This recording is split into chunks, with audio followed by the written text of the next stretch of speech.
Guys, it's the kid, it's the kid, it's the kid, it's the kid, it's the kid, it's the kid, it's the kid. Um, we didn't think that we would get you guys. Just to give you a little update here, as I said again, so you may be caught off guard because I'm called Morpheus here. This is my other YouTube account. I'm currently battling a copyright issue with YouTube currently, so I have been temporarily suspended from all Hangout and live streaming on the Football Hot account. But because the Hangout is popping off and there are huge things to discuss, I said, you know what? Let me just try and do a few things. So I had to put this whole new account, and here we are because we have things to discuss. So on the agenda, we have to react to what happened in the Champions League this week. Slightly look ahead to Champions League semi-final. Maybe leave that to last. Then we're going to address Juventus and PSG being champions. I want 10 in a row for Juventus. And Manchester United, should we induct the badge? So, without further ado, my gosh, where do we start? So let's start Tuesday. So Tuesday, what matches were on Tuesday?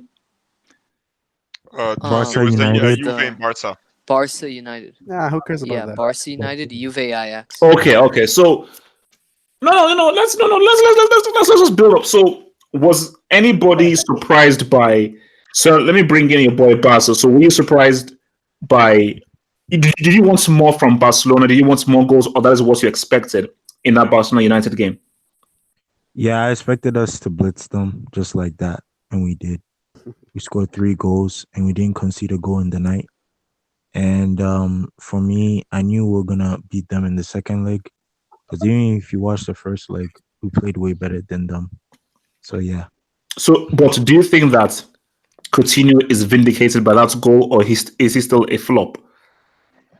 I literally told you and Forward that Coutinho was going to show you and prove to you guys why he's a Barcelona signing in the quarterfinals, and he did. And he proved to us why he's a quality player in the. Okay. So I think that because he scored that goal, it negates all the breakness he's done so far this season for Barcelona because he scored that goal. Is that what you're trying to tell me? I mean, I'm not trying to say that, but what I'm saying is, if he scores another goal just like that in the semis, then I think it does negate him from. Okay, we'll see. We'll see before he does in the summers. Okay, Christ. Thoughts on the Barca game, and is Coutinho now the real deal based on the goal? I thought Barcelona deserved the win as they dominated from start to finish. As for Coutinho, I still think he needs to prove himself more, like against Liverpool and in the final if they get there. So yeah, that's pretty much it, man. I expected Barcelona to win, and they did. Now I just want to see what they could do against Liverpool, who are a much balanced team and are a much better team with more quality. So yeah, man. Okay. Forward thoughts on the game. Could Coutinho and is De Gea a loser? Oh, De Gea is a massive loser. I mean, you got people out there like Neeks trying to keep up this propaganda that he's the best goalkeeper in the world. Yeah. Everybody knows he isn't. In fact, Ter Stegen showed him levels of that save from Sanchez in the last minute of the game, which is an amazing save, which again, so maybe De Gea probably wouldn't have done. And again, on his goals that he conceded, I mean, it's shocking. And again, if you're the best goalkeeper in the world, as good as Coutinho's shot was, you probably save that as well. But again, that goes to show. And on Coutinho, while I'm on the topic as well, yeah, it was a decent performance. It was a great goal. It doesn't negate what he's done throughout the season, but again, this is his chance for him to. I mean, again, I'm not a hater. I mean, for me, I want to see players do well, and for him, I think this is a really big chance for him to really cement himself as a real Barcelona player again. Dembele's not really been in the best of form since coming back from his injury. That spot on the left wing is open for him, and it kind of does suit his play style of obviously Jordi Alba overlapping on the left. So it's a real chance for him to really cement himself. And if he used to deliver in the semi-final against Liverpool, because let's be real, United would never had a chance to be in Barcelona. If he delivers now, then that changes the narrative on him, and people maybe can look at him and say, okay, you know what, you're not a flop, you're delivering when it matters. So yeah, but as for the tie itself, I mean, again, I told everybody Barcelona were going to absolutely destroy United. I probably expected more, but 3-0 and the way the game went is all you can really expect if you're a Barcelona fan. So all right, yeah, let's see how they go through the semis. All right, Hazem, thoughts on the game and Coutinho? Yeah, man, it was what I expected. I mean, I didn't really see United getting into it. Some people were saying that just because it was only 1-0 that maybe they had a chance, but the second leg of the Camp Nou, you don't have a chance, and especially this United team. I mean, if you want to talk about Coutinho, I don't think he deserves much credit for this because first of all, the game was done, so it's not really an unbelievable achievement that like he scored under pressure or a decider. The game was done, like it was finished. So it was just like a goal for the show. And secondly, he's scoring against a team that lost 4-0 to Everton. I mean, come on. Damn. Like, Yeah, they have to bring it up, man. Okay. yeah, man. Like, come on. Digne was scoring. Like, come on. Like, it was a good goal, okay, and he's showing signs of his that he still has got that foot, that shot. But I want to see him doing it more consistently, and when it matters. So yeah, man. Barcelona expected win Camp Nou, and yes, I still see them as favorites. Okay. Juju, man. Oh, the hair is not a top class goalkeeper. I knew that. Like, I didn't want to sound as a hater, so I might say it right. I'll say it right now. He saves. He makes his simple saves dramatic. Like it's majority of his saves are straight at him. So I never thought he was a good goalkeeper. I just thought he was like hyped so that they can sell newspapers. But apart his quality is not that good. And for Messi, or the GOAT, he showed up. So that's good. I know you. Man United, what about Coutinho? Coutinho is Coutinho the GOAT as well? What about Coutinho? And with Coutinho, I'll wait until the game against Liverpool. That's the real test, because he had a good shot, and I mean Coutinho had a good shot. So that was good. But for Messi, I mean he showed up. I know United is an easy game, but at least he showed up. Like, he didn't hide this time, so that was good for But come on, man, how can you call United an easy game? This is Manchester United on their history. How can you call that an easy game? I said United. I offended people, but I'll still offend them. I tell them United are out of place. They're a nothing club. They're not supposed to be in this competition. They're not that good to be in this competition. I'm not even sure they're good for Europa League. And because this team, stop it. Don't say, come on, don't stop. Juju has a point. This is football heritage. And what's it called? The fact that, you know what, it makes me think about Mourinho called his players out, and everyone, like, because we were going to a period where everyone blames the coach for anything that goes wrong. And every day that goes on, it seems like Mourinho was right. Wait, chill. Well, we're going to get to that. Don't, because trust me, that's the beginning. But okay, good. Okay, and Munsaha on the game. Yeah, man. HH, like from me, for like what I was expecting. Come on, Barcelona to win this game. Of course, we was expecting Barcelona to somehow, pass 4-5 goals, something like that. Kind of lubrication. This is a kind of lubrication. But what I see, look, Ashley Young, this guy, man. Come on, he's trash. He's trash. No, how can you even try to attempt? How you have audacity to attempt your handcraft turn in your own box? Literally. Like, even like the most skillful left back of this generation, Marcelo, even he won't have audacity to do that in the Champions League quarterfinal in this game, this caliber game. Secondly, De Gea, man. Look, man, I told you this season, at the start of the season, this guy is good, but he's not top 3, top 4 for me this season. Hype. Can call it, but at his best this season, he might go for top 5, but not top 3, top 4, man. And look what I see, for the Coutinho, man. This, like, the price tag which you have bought Coutinho, that goal will never justify it. Come on, man. You need 150 now. That goal does not justify 150 million. Doesn't matter.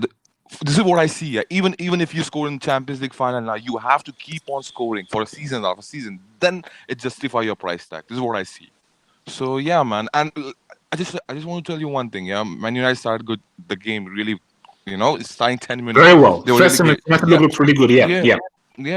I think so. Rashford should have, at least hit on the target, man. So look, even after, like, supposedly, if, like, on the hypothetical basis, even if Rashford would have scored that goal, even United losing that game. But what I was, it will be, better game to watch and, a bit more excitement rather than winning 3-0, simply 3-0. So yeah, man.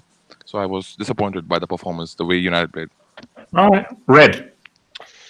Yeah, my God. If you guys remember what I said last week, I said that United would go through. I thought that they would give Barca a hard time. And the whole reason behind my prediction is because I thought Lukaku would be clinical in this game, and I honestly, Lukaku. Yes. I rate Lukaku, HH, and I'll say yes. HH, you saw what he did at the World Cup. PSG. That wasn't a fluke. He knocked out Brazil. Did you see what he did today? No. Okay, let's forget. Let's say about that Barca United game. And Ole didn't play him. Instead, who did he go for up front? He went for Rashford. Rashford can't finish. Rashford, at best, like he should just stick to being a winger, not even an inverted goal scoring winger. He just stick to be just what whipping crosses him because he can't finish for shit. He wasted so many chances, it was ridiculous. And obviously, Barca are favorites. Like like Messi had 2 chances, scored 2, and then for the rest of the match, they just and within 10 minutes, 3 minutes, they ended this tie. 3 minutes. Like Messi scored that brace in the first 15 minutes. That was it. Tie over. It's done. There's United aren't scoring 4. Not at the Camp Nou. There's nothing they could do. You could even see Pogba, like after he scored the second, he was just standing there looking at the players like, it's done. Like, we have to now sit through and just not humiliate ourselves for the next 80 minutes. And, like, thankfully, Messi was very kind that day, and he felt generous and didn't want to, like, send them, like, make them all lose their jobs. But Ole, absolutely, like, horrible tactics by him. Like, why wouldn't you play Lukaku? Like, you're playing away from home. He's your best striker. I don't know. And he didn't even make any substitutions till like after the 70th minute. Like, so there's no chance whatsoever. So, yeah. Anyways, congratulations to Barca. They did well deserved it. Great goal. And Coutinho, no, it's not justified that he did what he does. Like that's the only thing Coutinho does is he has those incredible long shots, that finesse shot on his right foot. But aside from that, he has nothing else to his game. I much prefer to see Dembele in there because I think Dembele, if you give him the confidence, and I think he can wreak havoc way more than Coutinho. But yeah, that's my overall thoughts. All right, Saswat, keep it brief. Thoughts on the game? Yeah, it was actually total mismatch. I mean, Barcelona were literally, after they scored the 2 goals, they're literally playing around at the back. They're literally playing position-based football. So it was a mismatch, and it was actually quite expected, to be honest. I was actually expecting a 4-0 victory. But whatever they did for the first 5 minutes, I mean, it doesn't count because they couldn't keep their momentum. They couldn't keep the heads up. Actually, disagree with Red. Actually, Solskjaer went with the right tactics, and that is the reason why they played good for the first 5 minutes. It's down to the players. They just gave up after the second goal, especially after the second goal. And they should not be mentioned in top 3 goalkeeper, like at least for the next 2 or 3 years. I mean, this guy has 3 years. For like what? No, this guy. Here's the thing. This is the guy who has been flopping for the past 1 year. So it's just it's inevitable that it's gonna continue. So nobody can stop this bad form from him. So yeah. And as for Coutinho, I mean, let's be honest, he was going up against Ashley Young and Phil Jones. So it's not. That's not good matchup. So it's going to be much tougher in the semis. Yeah. Yeah, so it's going to be they are going to go up against Lovren, Van Dijk, and Alexander-Arnold. So it's going to be let's see what he does against his former team. Let's see. Okay. Alice, your mic working there, bro? Yeah, bro. Barca United game. In my opinion, I'm a United fan, so I might be kind of biased. But when I say this, but Barca did not play amazing, and United did not play good. They were playing shit. But the 2 goals, if you look at the 2 goals Messi scored, first of all, one was De Gea's mistake, and second one was Ashley Young's mistake. Easily stoppable, in my opinion. Wait. How was the first goal De Gea's mistake? No, second goal was De Gea's mistake. Okay, there we go. Okay, yeah. First goal was Ashley Young's mistake. Simple football, right? So, secondly, I think United played shit. Barca should have won. They were favourites before the game started, so they should have won. And they won it scrappily, but they won, right? Even though 3-0, they won a scrappy still. What do you call it? Coutinho, fluke shot. That's all I'm saying. He ain't shit. That was a clean strike. That was a clean strike, by the way. I'm saying fluke. So Ali, chill. So, are you saying that Barcelona didn't deserve to win the game? Or they what did do you deserve say? to win. They did deserve to win, but they didn't win in the manners of I was expecting from Barca to win against us. You get me? They didn't play good enough to be like, they're beating Liverpool. They're not favorites against Liverpool, in my opinion, right now. You know what I mean? Okay, but my response to that is that maybe they did just enough because they didn't want to completely embarrass United. So come on, not even completely embarrassed. They played horrible. They did just enough to win. We just were shit enough. Yeah, what on the street is PSG played better than Barca. That's what United fans were saying. That's Yes, what I heard. I'm not even a lie. That's not even a lie. You watch for first goal. Listen, the 3-4 goals they scored. Long shot from Coutinho, Ashley a mistake, De Gea mistake, and the third goal was an own goal from Luke Shaw. Come on, Barcelona, you expect them to score beautiful goals, left, right, center. No, Messi no, took no, his chances when he go. Come on. but no, but Ali, you have to look at both of the legs. See, Barcelona under Valverde, they're about business. They're not about looking cool and Yes, looking sexy. They're about business. And Valverde is like, yes, screw you people that wants me to do the whole Pep Guardiola thing. I'm trying to deliver this treble. So they're doing just enough to win the game. And in my view, it was a mismatch. As in, yes, it was a mismatch. total mismatch. Like United are light years away from Barcelona. And I Barca, think that agree completely. yeah, so But the problem is, but I get what you're saying, but I just think that when you look at the texture of the game, forget the goals, as far as just the domination, what teams are doing, Barcelona completely controlled both legs.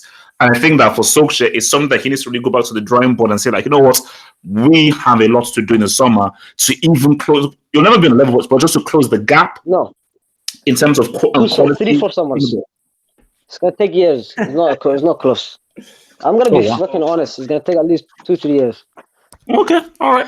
So Which player is going to risk his career being chill, coached by a chill. rookie coach? Like, That's No, true. don't go. No, don't go. Like you're Don't go. throwing Chill, into chill. a Wait, weight. wait. We're moving on. Chill. We're moving on. This. Look, I'm not gonna lie. I will look. This was satisfying, man. Look, I'm not gonna lie, man. Look, you've seen the reactions on the YouTube channel and everything. You know. HH, I definitely seen. Okay. Look, I'll confess. I used Juju. I use reverse psychology. I'm sorry. I used to because I love Cristiano. He's one of my best friends. I think he's lovely. He's amazing. He's one of the best people I know in my life. If I ever see him, I'll say it's an honor to meet you. I have all the respect for him in the world. I just couldn't live in a world in which Cristiano wins 4 Champions Leagues in a row. I don't know kind of world. Psychology juju thing, which is a move that I've known since I was about 6, 7 years old, and it is what it is. So Ajax were superb; they were amazing. Unfortunately, we didn't have FG here, who was run away scared. So that's unfortunate. Wait, So, He's not even a user. it's formerly known as LG now. It's LG. LG. So obviously LG isn't here because he's run away scared, which is unfortunate. So your thoughts on it? Who do you so? Is it a case of Ajax being far better than Juventus, or Juventus without Chiellini being trash at home? Let me start with Ali. And you can say both, in my opinion. Right? No. Choose one. What's more of Ajax being just better than Juventus, or Juventus struggling without Chiellini and being trash? And I'm gonna go for Chiellini, right? Juve Chiellini because he's the most after Ronaldo. He's the most important player there. He's the leader. Bonucci can't defend for shit, right? He's horrible defending. Cancelo, you've seen where the goal they conceded. Can't defend. Alexander, I don't even know what he's doing there, right? Because Chiellini is the leader there, the team. He literally, if you watch the Atletico Madrid game, he was the man. Go up. Everyone he was controlling. You have Ronaldo, you're gonna get goals either way, but you have to defend at the same time, and they couldn't defend. One reason they lost. So I think Chiellini. Okay. Barca, was this Ajax being better or Juventus struggling without Giorgio? I think this was a case of Ajax being better. Mm. I always say this. Give credit to the prospect who literally made me cry. Wow. Hey, don't laugh, Lizzie. Let him laugh. It means so much. Yes, it does. It means so much because for 3, 4, 5 flipping good years, I've had to watch the champions. I've had to watch people like FG always brag about, oh my goodness, Ronaldo's going to win his 4th with Juve. Oh my goodness, Ronaldo is this. Oh my goodness, Ronaldo is that. It was a miracle from Jesus Christ. I keep saying this. Without this miracle happen, without this miraculous sign, I can never believe Ajax beating Juve that day. I have to say from top to bottom, Onana, you are a god to me. You are literally a god to me. Delete. Guys, let it man learn, man. Let me no look. Speak about delete. Speak about Van de Beek because I need those names to be spoke upon, man. Oh yeah. Delete. One of the best defensive performances I've ever seen from a 19-year-old. Go, carry on. I'm telling you, I'm 19. Listen, HH, I'm 19, and I see this kid literally putting Ronaldo on lockdown like nobody else. I've never seen that in Champions League. And then Van der Beek, I want to say something about Van der Beek. Van der Beek, I love your hustle. I respect your hustle. I respect that goal. I respect that goal to knock out CR7 out of this UCL. I respect that. I love Ajax. I love what they're doing. Ten Hag, amazing manager. Yes, Amazing, quality. One of the best amazing managers out right now. I'm telling you right now. So Okay. yeah, man. Okay, all right. Christ. As a Juventus fan, it pained me to see this, but we were just not good enough, and I think. So who do you blame? So do you blame the loss of Giorgio, Allegri's poor tactics, lack of quality in midfield? Because how do you get to dominate it at the crib? It's a mix of everything you just said, man. To be honest, man, because the midfield isn't there, but also Allegri's tactics to just sit back after one goal lead is just horrible. And Chiellini, he's always going to be missed because without Chiellini, we look shambles, guys. Like if you watch Juventus week in week out, without Chiellini, we look in shambles, man. So that's pretty much it. Okay, forward. Oof, boy, I mean, first and foremost, I'm a little bit disappointed I didn't get an apology, but I mean, I guess we knew deep No, down. you ain't get no apology, man. No, it's not. I mean, we kind of knew you were doing your reverse psychology, so I mean, I'll let you slide on that one. But again, onto the game. I mean, boom, like this is what I was talking about. That second half was just beautiful to watch again. Shout out your boy De Gea, and obviously myself, the only ones he picked Ajax to go through. That second half showed everything that you needed to know about football. Again, the better footballing sides always have a chance in it. Again, we said it for this entire time. Ajax are the better footballing side, and I think again a lot of credit has to go to Ten Hag for his tactics, how we changed it in the second half. Because again, first half it was a bit of an even game, but second, the way they stepped up a few more levels. Again, if they're a more clinical side, they could have easily won the 4 or 5-1 in that second half alone. So it was an amazing performance. And again, what I even loved most about it was how they responded after Ronaldo scored their goal. Again, you can kind of all see the script. Oh, Juventus are going to go and now win comfortably and lock down the game. But the way that they responded immediately with Van der Beek's goal, and even just how they took the game to them in the second half, and even when they went a goal up, we also saw Ziyech's goal, which was amazing. Yes, it was ruled out, but amazing goal. Some of the counter attacks between him, Neres, Tadic, and De Jong was pivotal that he was actually fit for this game because I thought he bossed the midfield again.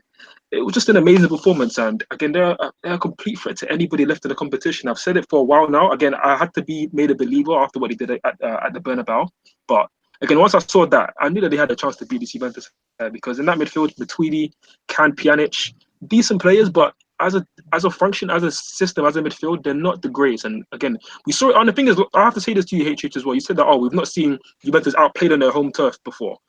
What did we see last season in the same exact stage when Tottenham destroyed them after they had that really bad start? Ericsson and Dembele put on an absolute clinic. No, not to this degree. Ajax literally made that their house. I've never seen the way that Ajax literally totally it was a total outclassing for about 70-80 minutes. I've never seen Juventus that mesmerized, and that and I've never seen them colonized to that degree at their crib personally. I mean, I hear your point. This was definitely to another level in terms of control and dominance. But the Tottenham game, we weren't creating maybe as many chances. They had 65% possession after the first 10 minutes. They completely controlled the game as well. So and then our midfield shown that they wasn't the most adept at winning the ball back, retaining the ball, and really pressing the team high up the pitch when they come to play at their stadium. And again, Ajax did it to the next level, and again, it was an amazing performance. I know we're going to talk about the semi-final again in detail a little bit later on. Shout out to Ziyech. I'll leave it then. And yeah, Ziyech. If Chelsea are not banned, we need to get Ziyech. Amazing player. Okay, all right. Hazem. Yeah, man. First of all, I want to say another year the Juventus bottle it. These guys are freaking bottlers, and the next Italian team to win the Champions League will be Milan. Okay. And so that we got that over with. So now, yeah, man, it was a bit of everything, obviously. But if I had to lean to one thing, it would be Obviously, it has to be that the Chiellini's not being there because Okay. So if Chiellini was there, Ajax don't win in your view. I think somehow if Chiellini, because the thing is, after Ronaldo scored, Allegri made a huge mistake by just going by the typical Italian approach, just playing it safe and just going defensive and absorbing the attacks. I feel like if Chiellini was there, that could have just worked. Because he would have been the guy who just been able to hold it even by centimeters, but always being there at the right time, always being there ready. And I feel like he would have made a huge difference by marshalling the defense by itself. Because I'm sorry, by having Rugani, Bonucci as your center back pairing and absorbing all those attacks by Ajax, Awful. never going to end well. And Rugani is horrible. I don't know how that guy is starting for Juventus, even playing. And they renewed his contract recently. I don't know why, but this guy's horrible. And obviously Bonucci declined. So obviously the main thing was Chiellini not being there. But you have to look at Allegri and the way he completely bottled this game. How can you freaking go defensive after scoring so early? Like, it doesn't make sense, especially against a team like Ajax, who they're just gonna put so much pressure on you and attack with numbers. You can't do that. You have to at least try to control the game and create more chance and close the game off with 2-0. Not just do that. So that was a horrible play by Allegri. And this guy, I don't know. I think he's gonna leave Juventus because he can't keep on bottling it when it matters in the Champions League. Okay. Yeah, that's the main blame, I think. But Ajax, just one more thing on Ajax. They deserve huge credit as well. As I said, it's a combination of everything. But Ajax need huge credit. And Van de Beek, my goodness, this guy is great. For me, he's better than De Jong. He's not getting enough credit because this guy is both the engine and creative force and movement, everything. This guy's and also he has to the attack as well. So exactly. So yeah, Van de Beek, and I heard Milan are interested in him. So yeah. So this guy's great. Going to Milan. Easy, relax, man. Let's can't a guy dream? Can't a guy dream? With this game, for any Juventus fan, like switch teams. This team is not going anywhere.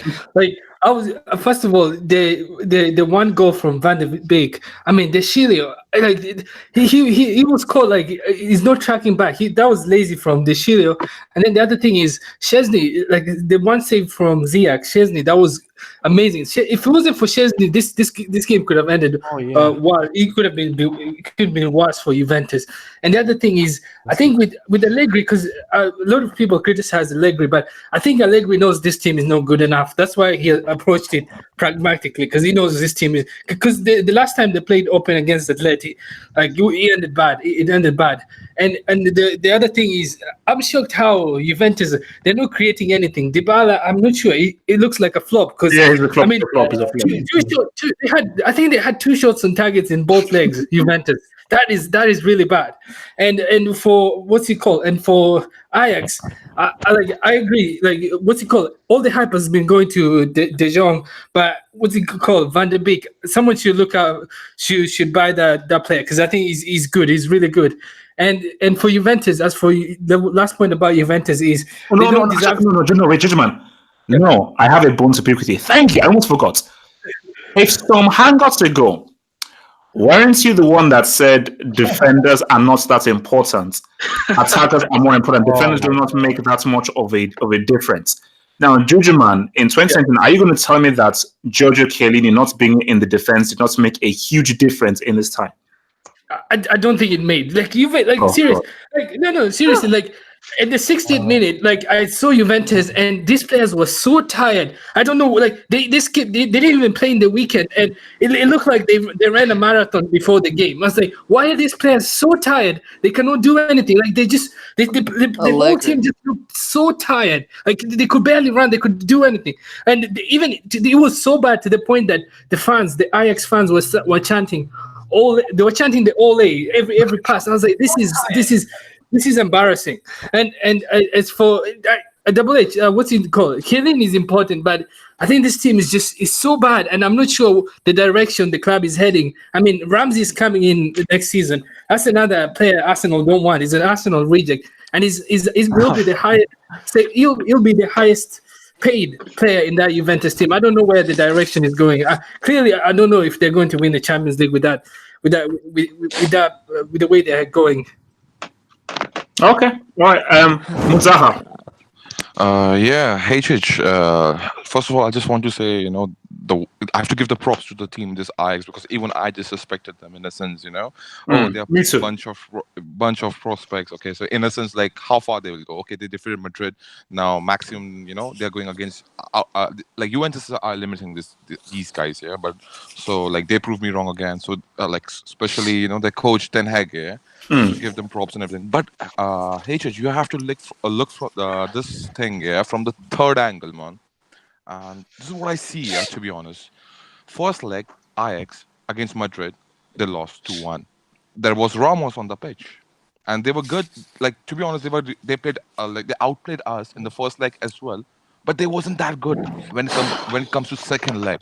Second leg, they were more aggressive, more direct, hungry, and there was no Ramos. And that was a big difference. Same thing goes for the second leg against Juventus. There was Chiellini. So, like, these guys are using their situation to the fullest. If like Ten Hag, man, like apart from the tactics, like something is working in their favor as well. Look, man, if you see the first goal, the way when the big scored. Come on, that's fortunate. To be honest, like okay, No, or you could just say it is very good reaction from Van de Beek because he was the first to react to that ball coming. No one else reacted as quickly as he did. Hey, look, first of all, like, what I say that, like, okay, like you reacted well in that case, yeah, but it's not a open like goal from open play, innocence. You got me, innocence. Like that's not a like you the way you scored the goals against Real Madrid in second leg. That wasn't that kind of goal. Like it's like sketchy, in a sense. Okay, fortunate, okay. Yeah, fortunate. But and if you see these guys, what do you call substitutions? I guess some midfielder, can't remember. Yeah, I guess he was injured from the Ajax team. He replaced with the right guy. When the big, he was so mobile. He knows the Juventus weakling in between the lines, and this guy was playing. Whoa! All the time they are coming up with the threats. So what I say is that, like, for this, especially for second leg, you have to give blame to the Allegri. I'll tell you why. Why you didn't started this guy, Juan Cancelo. You know that he's not good defensively, but you know that the way Ajax is going to give them space. Because, and oh my God, this is like, I can't remember after how long, yeah, when Cristiano Ronaldo, when this guy scored the first goal, opening goal for a team, I haven't seen his team losing, from in the Champions League especially. The way this Ajax guys came, wow, you have to give them. Okay, so you're putting all the blame on Allegri, but not on pathetic defensive performances. So also Allegri gets all the blame. Is that what you're trying to tell me? For me, this is what I see. Allegri has to take blame for the leg 2. I know he doesn't have that much technical quality players, but why he started Chan over Bentancur? Look, Bentancur is also defensive midfielder. I'm not denying that. But he's like a bit more technical, and his decision making is better than Chan. Even you know that. Okay? Yes. And why he started the Chilio. Look, man, you know that this Ajax team they need goals at some stage. And even after scoring first goal, wow. Like, come on, man. Like, this is Allegri's, blunder, man. You have to give, you have to blame Allegri. Okay, all right, okay. Red. First off, I want to say one thing, HH, from you. After 4 years, your juju finally worked, but it kicked in. Thank you. Perseverance is the key to life. Carry on. Of course. And I'm going to sound a little biased here as an Ajax fan, personally. Ajax just dominated Juve. There's nothing Ajax could do. Like, there's nothing Juve could do. Sorry, there was nothing. I don't care if Chiellini was on the pitch, Mandzukic, whoever. That was liquid football. But let's be real. If Mandzukic and Chiellini was there, it's a different kind of game. Maybe Ajax will win, but it's a different kind of game. See, I agree, HH, but I agree from a tactical point of view, because I remember in the first, Allegri said something in the post-match where he was like, we couldn't stop De Jong because De Jong kept on dropping deep between the center backs because he assigned a midfielder to do that. But that's why Allegri showed his flaws there, because from watching Zidane would always assign Benzema to mark out the ball playing DM. You could see that in the when we played against PSG or when we played against Juve. Benzema was always on Pjanic and Verratti. He would always be pressing them. That way, if the midfielder were to drop in between the center backs, your striker at that point will be pressing he'll be pressing the back line, and at the same time, if the midfielder goes to the midfield, he'll be playing as sort of a false nine role and allow the wingers to push forward. So I felt that they did really miss a presence in the striker during that match because Dybala is essentially useless defensively.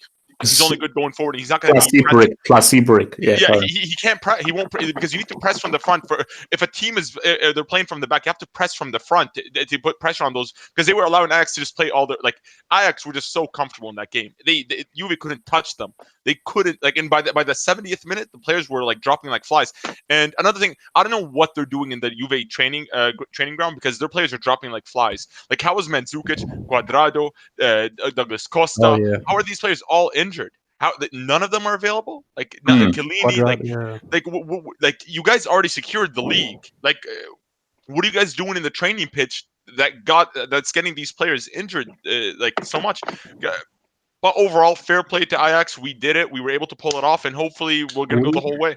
All right, look, easy, man. Let me check read, my man. Twitter Let me page. read. I for the people that are talking about the bet, on my Twitter page, I'm wearing an Ajax jersey. It's done deal. My transfer. So basically, you're basically Juju Man 2.0, pretty much. Okay. All right. Wait. Move on. All right. Saswat. Thoughts on the game? Yeah. The difference between the two teams was one had a leader in defense and the other didn't. It's basically down to that. Because if Chiellini was there on that pitch, it would have made a hell of a difference. And in my opinion, I would think that they would have actually won this game, because if Chiellini was there, especially after Week's first goal, then Chiellini would have said to those players, "You guys go forward. I can handle this defense on my own. Me and Bonucci, we can handle this on my own. You fullbacks go forward and put in as many crosses as you can." But because after they were rattled, because there was no leader in the defense, their only option was to drop back, and that allowed Ajax to play their silky football. Because no offense, nothing to take away from Ajax. They actually are a very good footballing side, and they have a lot of talent. But it was down to Juventus dropping back. And that allowed Ajax to go forward more lethally. Yo, Sasquatch, I think you need to walk your mind, because I think you keep on breaking up. You keep on breaking up. So I think you need to your connection, because I think people can't. I think you're sounding broken up to some people, I think. So. Can you hear me now? Yeah. Okay, go. Yeah, so basically I was trying to say is it's Ajax just going forward, and Delete was literally handling the defense on his own, and Juventus do not have that kind of a player in their defense like Delete. Okay, all right. Before we go to the main event, this is a little quick thing just for everyone's thoughts. So Liverpool totally destroyed and dismembered FC Porto. Did Liverpool put a statement that they should be seen as the clear favourites for the Champions League? Ali? Yeah, I agree.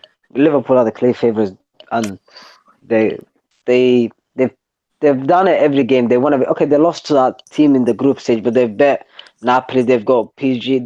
They've done it, and they've shown it, and they're doing it in the league as well. Both sides competing everywhere. So unlike Man City, and they're the main team right now in the Premier League, in my opinion. So yeah, they're the favourites for the Champions League. Barca. Hello?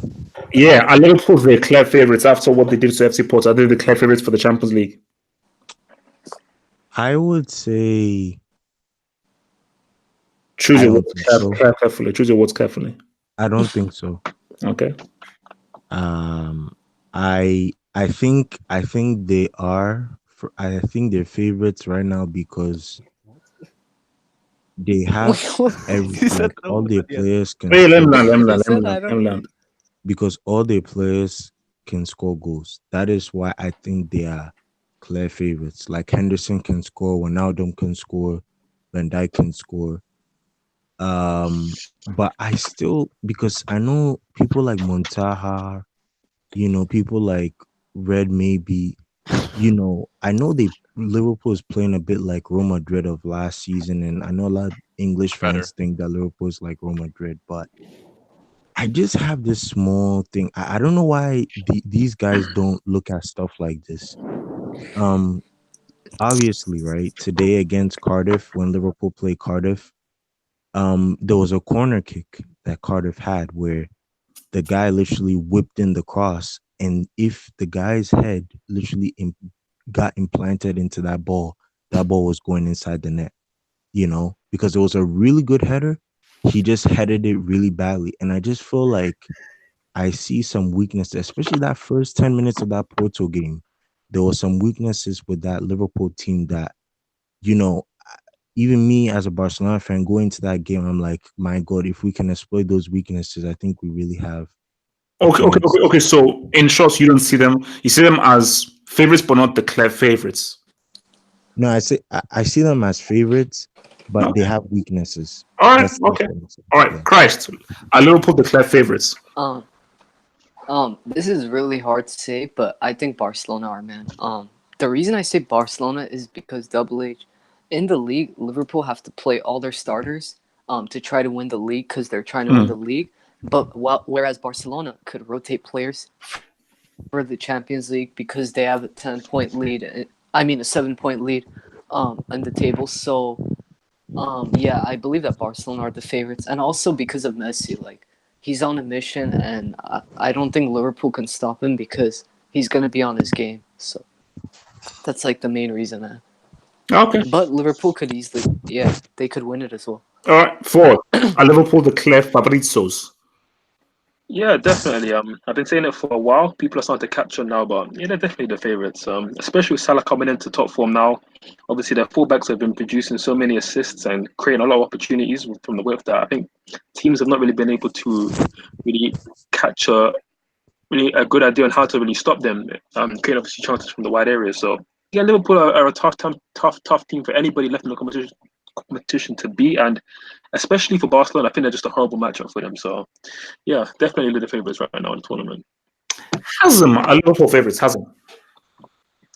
So first of all, I want to say Salah showed up again, and the haters continue to be silent. An assist and a goal and a great performance. As for whether they're favorites, I'm still sticking to Barcelona. I'm still sticking to Barcelona for the reasons I said last hangout, which was that obviously Messi's on a mission, which Christ said, and obviously the league is over. And Barcelona are really going for this, and I think it's gonna be tough that the first leg is in Camp Nou. Changes things. Changes things a bit. But I think if Barcelona managed to close it off in the first leg, No, but focus mainly on just the favorite. We're gonna get to that afterwards. Yeah, I still think Barcelona are the favorite. Barcelona are favorites. Yeah. All right, Juji man. Are Liverpool the clear favorites? Yeah, as far as I'm concerned, Liverpool have the Champions League on lock. Wow. What? They have it on lock. And what's it called? For Liverpool fans, I just want them to put a comment of where they'll celebrate the Champions League title.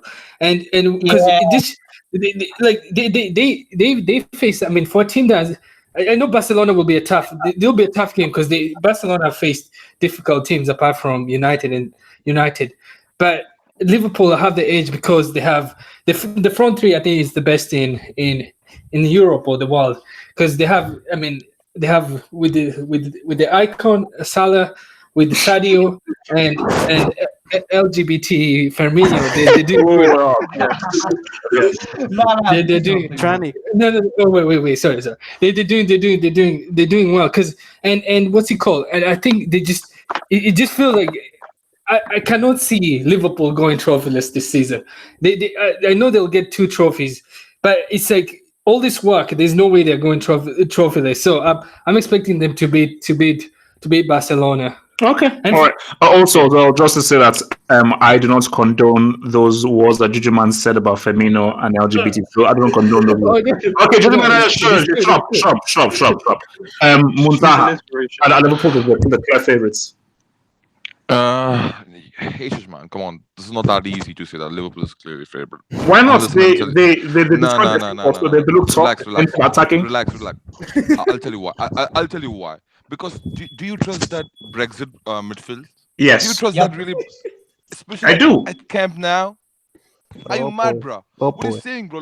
This midfield at Camp Now, such a wide pitch. No way, man. Like against Usman Okay, so Dembele. who do you have as if who are called the clear favorites then? Who would you say the clear favorites? Man, Barcelona for sure. What are you By the way, saying, bro? guys, Messi. we're using reverse psychology. By the way, just Okay, wow, wow. Hazem is coming up with something else, bro. I don't understand from where he got yeah. this stuff, yeah. Okay. But anyways, yeah. What's my point is this guy, yeah, Messi has been so clutch this season, man.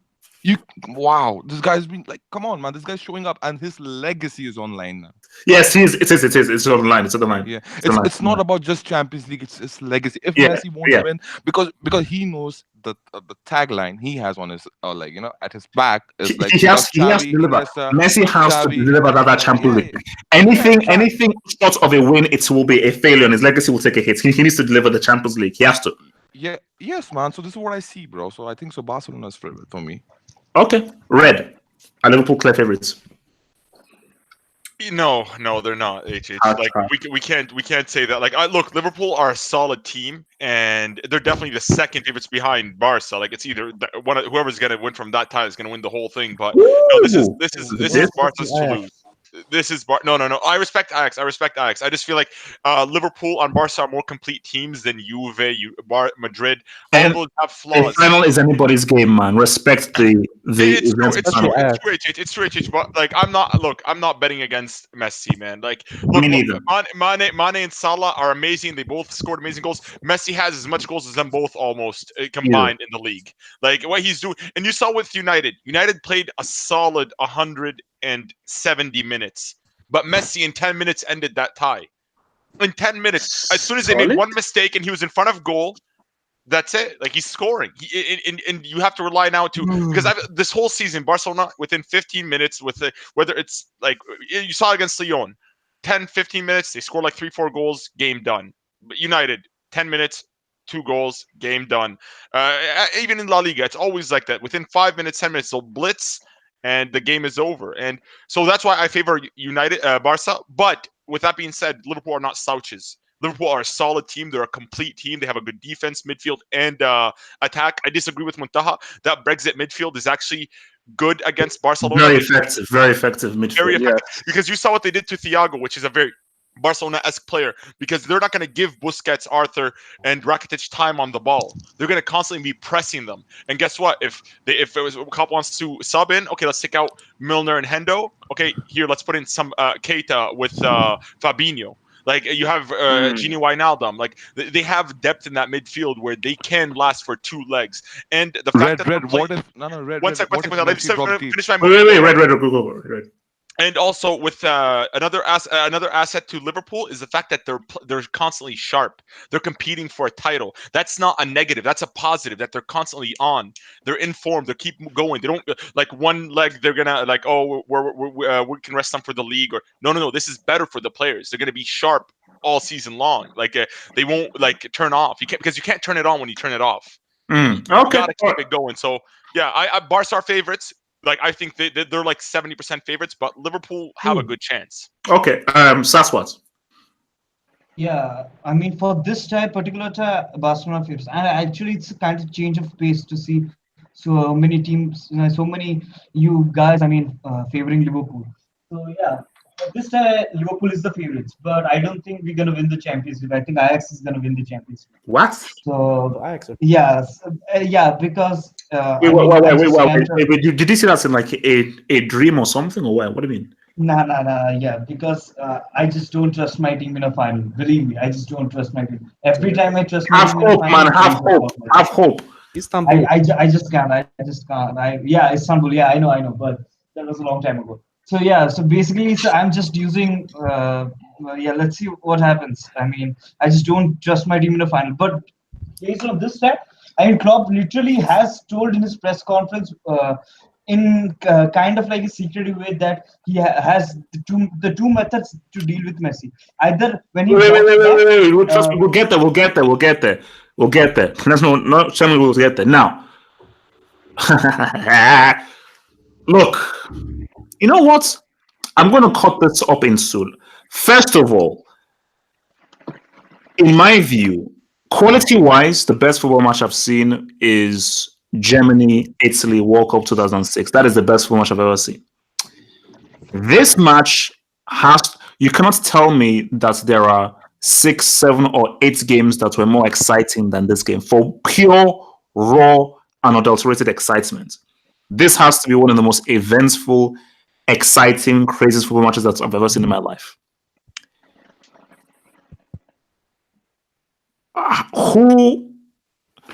Okay, basically, let me start with this because we're going to break this down in like 3. Look, this is going to be a bloody long hangout. Okay, look, let's just break it down like this. 3 hours.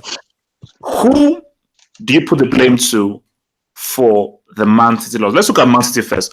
Who is to blame for the Man City loss? Do you blame Pep? Do you blame Aguero? Remember, we're looking at both legs, the whole thing, the whole pie. Do you blame Pep?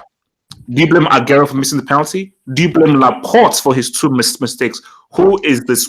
If it's to pick one person to blame for Man City, blame Aguero? Do you blame Laporte? Do you blame Pep? Or do you blame the entire team? Or is nobody to blame? Ali? And in my opinion, and they're all kind of a bit to blame, but mostly I would blame Pep Guardiola, right? Because I'll tell you why. Because first leg, first of all, he benched De Bruyne and he benched Sané, yes, which they could have won. Second leg, he didn't bench anyone, but like the way he started, like what do you call it? He didn't have the guts, in my opinion. He didn't have the guts. Ali, did Pep beg Aguero to miss a penalty though? But yeah, but you're right. Aguero didn't miss a penalty, but so many people miss penalties and the game is not over. They lost a tie in their home against Spurs. Yeah, Laporte made 2 mistakes. I completely blame as well. But that game was exciting because of lack of defense both sides, in my opinion. Premier League defending. Right? That was not even horrific. That was just disastrous defending. And Guardiola did not have the guts to bench, what do you call it, and play Fernandinho first of all. And secondly, he should have benched Silva, David Silva mostly. He was horrendous. If he played, what do you call it, and Sané, Sterling, Aguero, and played Bernardo Silva, De Bruyne, and Fernandinho, they would have wrapped that game up early. Yep. But he didn't have the guts, you know what I mean? So I blame him. Listen, he spent so much money. He needs to win the Champions League. It's no excuse, no more. He has no excuse. You spent way too much money, Pep. Don't worry, we'll get to Pep, don't worry. Barca, who do you blame mostly for this City exit? I blame the English media for City. I knew you should say something like that. No. There's a reason. Okay, there's a reason. I can't wait to hear this. This is why I'm saying this. Because for me, when I researched the English Premier League, the teams that were known were Liverpool, Arsenal, United, Nottingham Forest. Those teams were there. There was no City. City was nowhere when Nottingham Forest was winning 2 UCLs. Barca, great match to talk about. You're talking about this. Come on, man. Get to the point. But okay. All right, let me get to the point. Look. Barca, stay on points, man. Stay on the points, bro. Come on, bro. Okay. My point is, Pep is not a great manager. Who is to blame? Who is to blame? Just name me one. Who is to blame? It's very simple. Just who is to blame? Just name me one person to blame for City. Pep Guardiola. Pep Guardiola is to blame for City. He is so restricted to one style that he's not experimental. He needs to find a way to be experimental. That is why I rate Luis Enrique over Pep Guardiola. Easy. Don't go there, bro. Enrique is experimental. Enrique is like Barcelona's Zidane. When we Barca, you better come with a proper explanation as to why you came up with Luis Enrique over Pep Guardiola. Okay, all right. I know a lot of people say that Enrique had like a really good back three, and that's what made him a successful coach in Barcelona. I know that's what a lot of people say. But listen, it's not just because of that. It's not just because of that Barcelona won the Champions League. It is his man management. It is literally him being experimental. Sometimes he would go with a 4-3-3. Sometimes he'll No, go no, with a no, no, no, no, no. 4-4-2. Barca. We're saying experimental, In Luis short, Enrique. we have won with that front. So basically, so Barca, just so in short, Pep is to blame because again, I'm not doing for Luis Enrique. That's just ludicrous. That's just madness. Barca, thank you. Christ, who's to blame for City getting knocked out? One, Honestly, perhaps. uh, Pep Guardiola, man, and the Wow. reason Damn. for this is because the first leg, like, how do you bench your most creative midfielder? How do you bench your most explosive winger besides Sterling? Like, and the thing is, his substitutions were so late. Double H. I understand that he was saving them from the Premier League because they were playing Palace that weekend where he rested them, but he could have at least played them for 30 minutes and half an hour. It was the 80th minute, and this guy barely brought him in. Like, he should have brought him in earlier if he wasn't gonna start them. I give like half the blame to Aguero, because I thought he could have done more throughout the two legs, but I give most of the blame to Pep Guardiola. Okay. Four. And by the way, HH, Mourinho over Pep Guardiola. Yes. That's not- forward. All right, so Pep Guardiola has definitely opened himself up to a lot of criticism just based off how he's performed with Man City in the Champions League. But based off of these two legs, in my opinion, he's exempt to any criticism for what he did on these two legs. Excuse me? Exempt. Yes. Why? Reason why is because he set up Man City perfectly in that first leg in terms of minimizing space for Tottenham to counter. You saw how they had very little chances on the counter attack. Yes, Son scored that one goal from Del's mistake, but again, that can happen. Obviously, Aguero missed that huge penalty, and then when he turned it on in the last few minutes, again, Man City created a lot of chances and could have scored in the last few minutes. Wait, No, let me land. Let me land. Brought those guys on for 3 minutes, 4 minutes. I'm talking about the first leg. I'm talking about the first leg. Now, I know. In the first leg, he gave De Bruyne and Sané like about 5 minutes to change the game. Even then, you saw how he controlled the game. You got to remember how he did in the first legs of other games previously, when he conceded a lot of goals against Monaco in the first leg. When against Liverpool, he got blitzed out. If you look at it comparatively to that, they kept a pretty decent scoreline, and it was a good performance away at Tottenham, which is a tough place to go to, especially their new stadium. So I thought it was a decent performance. 1-0 going back to the Etihad. Okay, you can see how it goes. And again, when you look at how he performed, how his team performed, his tactics, how he set up, they completely neutralized Spurs defensively. They dominated them. Kevin De Bruyne performed a 10 out of 10 performance. It was absolutely masterclass. Sterling scored a hat-trick. Again, we'll get on to that third goal later on, but it was an amazing performance from him. And in terms of what he could do for Man City offensively, I thought he did very well. Defensively, there was a few question marks, but again, Tottenham are a great team to a degree going forward, and obviously with the likes of Son and Mora. And again, when you look at how they were defensively on those goals, complete lapses in a concentration from Laporte on both of those first two goals, and even the third goal from Llorente's the set piece. Again, just poor defending on the set piece, with poor marking from for Laporte. Kyle Walker missed his header at the front post. So again, how can you blame Pep Guardiola for all of that? I don't think you can. Then he even made the substitution of bringing on Sané for Mendy, which was a ballsy substitution to make. And they scored that last minute goal. Yes, it was ruled off by VAR. But again, you look at Pep Guardiola, he set up his team great. His team didn't take the chances, but you can't now say, oh, he's a fraud because of this one game in isolation. No. Maybe if you want to look at it in whole, or maybe say that, oh, because Man City have not done that great in the Champions League, maybe you can look at Pep and say, oh, because you've got no Messi, maybe you can't do that, blah, blah, blah. We can have a conversation later on. But in terms of this game, in isolation, you can't blame Pep Guardiola. Absolutely. That's bullshit. Wait. Chill. Don't worry. You'll get time to respond. Hazem, who's to blame? Or is Ford smoking crack? Hazem, who's to blame? I mean, no, it has to be Guardiola. I mean, there's several reasons for this. There's obviously the first is De Bruyne. I don't know how you can't start De Bruyne in such an important game in the Champions League. We saw how Easy. we saw how well he did, and the chance he created against Tottenham. And second leg, you're holding a lead. How do you not start Fernandinho? You know that Tottenham are going to come out and attack. You know that the Son, Ali are all going to cause some problems. And Fernandinho is the guy that can really limit them and help out the defense and really be the guy that can interrupt the Tottenham's attacks. Without Fernandinho, you had Gundogan, who was more attacking than defending. And there was so much space for Tottenham to exploit. It was crazy. And obviously Laporte deserves some of the blame. Some. Sorry. Yeah. I'm gonna mute my mic. Sorry, I'm gonna mute. Yeah, he deserves some of the blame, but without Fernandinho in front of him, this is what a protection he's been having that he suddenly removed it from him, and now the defense just looked clueless without Fernandinho in front of them.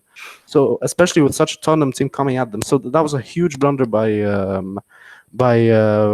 Guardiola, and yeah, man, he cost them the game. Obviously, aside from Guardiola, there's also the Aguero factor, because if Aguero scored that penalty in the first leg, that's a huge away goal. That's a huge away goal, and we saw in this match that the fact that City didn't have an away goal was always weighing in on them mentally, because each time Tottenham scored, it was like a huge mental blow to City, because knowing that they don't have the away goal, they know that this is huge for Tottenham. Each away goal is like 2 goals.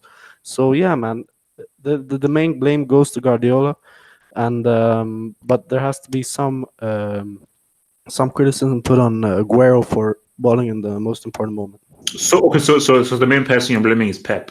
Yeah, man, it has to be. It's obvious. So I believe Man City are your current team or your previous team. Yeah, it's the current. Like this was painful. Okay.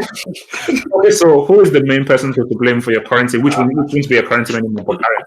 I blame Pep Guardiola. He's the reason. He's a coward. The man is a coward. First of all, the fact that he had the audacity to bench De Bruyne and Sané in the first leg was a disaster. Considering how good De Bruyne was good in this second leg, I mean, he should have started him in the first leg. That should have been an easy win. Not easy, but it should have been a win or at least a draw. And the other thing is, Mahrez is a flop. I don't know why he doesn't trust Mahrez that much. And why is David Silva still starting? I was shocked to see David Silva in that second leg starting. I was like, this guy, he was a disaster in the first leg. He played really bad in the first leg, and he still starts again. And with what's his name? And with Laporte, I don't know if he left his brains at home. He's not composed. He gave away 2 free goals. This game should have ended 4-1. Laporte just gave away. He gave away 2 free goals. I don't know what he's doing. And for Pep, the other thing is, Kompany is the best midfielder. I understand he prefers defenders that can pass the ball, but Kompany, like, the only person that was giving me like confidence in that defense is Kompany. Laporte, I don't know what this man. I now see why they don't pick him for the French national team. He's not composed. I don't know why. He's too emotional for some reason. He's carried away by the moment. And with Mendy, I mean, Mendy doesn't. He used to have the best crosses in the world. Right now, he can't even run. I don't know what's going on with Mendy. He probably needs to be off social media for a while, because he needs to improve his game. And for Man City in general, I mean, Pep, I just dare Pep to lose this. I dare him to lose the Premier League. All this will look so dumb that he benched all these players. He will look so stupid for benching all these players. So he chose which title to go for. Hopefully he wins it, because he will look so stupid. He'll be a big failure. Well, I mean, but before I go to Muntaha, which is a point that Fordos was making, what he did in the first leg was. And we'll also get to Pep. What he did, he made a choice, and the choice was either you prioritize the Champions League or you try and go for the quadruple. That setup he put wasn't to try and stifle Tottenham. That setup was, I'm trying to go for the quadruple because I'm trying to rest these guys for a very tricky game away to Palace on the weekend. So I have to do this rotation and pick my guys carefully, rest guys, because we really are trying to win all 4 trophies. Whereas in my view, homeboy, win the flipping. That's his priority. And that's a horrible move, because even Carlo Ancelotti said it. Like, you play each game. You don't look at 2 games ahead. You play each game. You play your best squad each game. You don't look at the squad ahead. And Ford mentioned about like the players. I mean, Kyle Walker, I don't rate the guy. I don't know why they bought him. And the problem is, we can't blame the players. Pep likes these players. He's the one that bought them. So anything they do, all the responsibility goes to Pep. I mean, if they do bad, the blame goes to Pep. Because I like this Pep is just, I don't rate. I mean, I don't rate him highly because of this. Okay, all right. Can't wait to come back here. HH, how many levels of Brick Academy do you have, such as A, B, C? So So we have Class C, Class B, Class A scholarship, and Alonso is currently has a PhD. No. You have to give lottery to first Pep Guardiola. No PSG. Give him directly lottery. Because I'll tell you. Do you know how many zeros? No. Let me tell you. Yeah, let me tell you. Do you know how many zeros, like in that figure, you have after 7? No. I'm not kidding. No. I said you, HH. On the last week hangout, I said you have to put this guy directly into brick. I don't care. Wait. Put Guardiola. I'll tell you why. I'll tell you why. From a tactical perspective as well. Okay, De Bruyne. This guy is your best player. Yeah, this guy is your best player. How you benched him in the first leg? That was the mess. That was the end. When you come up with 0 goals, yeah, with one more 0, you came up with. And secondly, arrogance. What kind of arrogance was that? That was Spurs team. We have beaten them, defeated them, butchered them, in the Premier League. So it's easy for us. Like, we'll be relaxed, to play against them. We'll get away goal kind of stuff. Wow. What kind of mentality is that? What kind of, pre-mindset you have? And the final thing I just want to say on this stuff, yeah? Aguero, do you call him the best striker? Like, especially the Premier League fanboys? Are you mad? Premier League match. You call him the best striker? Not touching Lewandowski. No. Forget about touching level. He's not sleeping near Benzema level, man. Okay? You're not sleeping near Benzema. Wait. Munta, finish. Munta. Look, man. The way you, even in the second leg, you're benching Fernandinho because he has 1 yellow card, so he might miss the semi-final. What is that, bro? Come on, man. No way. You cannot jeopardize your situation. And you know what? Stones. Yeah. Sorry. Laporte needs to be directly into Brick Academy Z. Whatever you have. He's had a good season. You know what? I'm going to say something about Laporte. Wait. Very bit about Laporte. He had a bad game. Yes. I'm sorry. In my view, let's take that second leg away. Laporte has played really well and been one of City's best defenders. No. Thank you. You can't just think. No. Guys, let's because see, it's very people have very short-term memory, and I know that when you play really badly, people are like, oh, let's be real. For the past 2-3 months, compare Laporte's performances to Varane and Umtiti. Laporte has been the best performing French central defender. He just everybody has a bad game. Bro, You're HH, you're forgetting it. Is he better than Longley? Yes. Get Longley out of here. Wait. Let's go on Montaha. Yeah, HH. The Premier League defending. I'm talking about Champions League. Where was Laporte against Lyon? Wait. You say Premier League, but Spurs their Premier League team as well. No. Listen. First of all, Premier League boys need to chill, yeah? Because Premier League is not the technical level or the closer to the level of quarterfinal, semi-finals champions. He was playing against the Premier League team. Why are there more Premier League teams? Wait, no, guys, one at a time. Let's just Montaha, let him land. One at a time. You're literally the best in England, bro. I haven't seen the best team in Spain, okay? Or in Germany, Bayern Munich, or in Barcelona, Madrid, yeah? They're the literally best team, and they're ruling Spain, and they're like, getting out in the quarterfinals. Apart from last season, Barcelona. Exactly. That's true. Except that. It's a good point. If you're a best team, at least you have to be semi-finalists, bro. Sorry, mate. Yep. You're underperforming, and your league now have to doubt, and now you know what? You have to compare the technical level which Premier League players can play in the Champions League. That's the quality of this league, yeah. I'm telling you, this league is full of donkeys. Guys, look, it's not going to get explosive, man. Okay. Wait, guys, easy. We have a lot to cover. Trust me, I'm going to give us guys because we have a lot to cover. Red. Yeah, you said who do we blame? So, who? If you had to pick one factor to blame, do you blame Pep? Do you blame Aguero? Do you blame Laporte? None of the above. I blame Sonaldo for being too good. Bro, Son was just too good on the night. He was clutch. Showed up and scored a brace. Like, why are we focusing on tearing down Pep when we could just praise this player? He stepped up in a Champions League quarterfinal against one of the best Premier League sides we've seen recently. And with that, just to throw your argument outside the window, he was playing a Premier League team with Daha. So all that fancy football that you're talking about, you're being condescending towards the Premier League, he was playing against another Premier League team. So there you go. That's your level. No, but that's your level. let's Just get to imagine. Pep. No. Just imagine this team, facing Barcelona in final. I'm telling you, man. We don't have to imagine they're out. They're gone. We don't have to worry about He's that. another guy. Okay, ready. Yeah. Anyways, what's it called? About Pep. I said last week 2 things. I said one, he took a gamble, which it could have paid off, and I was gonna praise him, but it didn't pay off. It actually backfired because now he's out of the Champions League, and the league isn't guaranteed for him because Liverpool are on him. And second,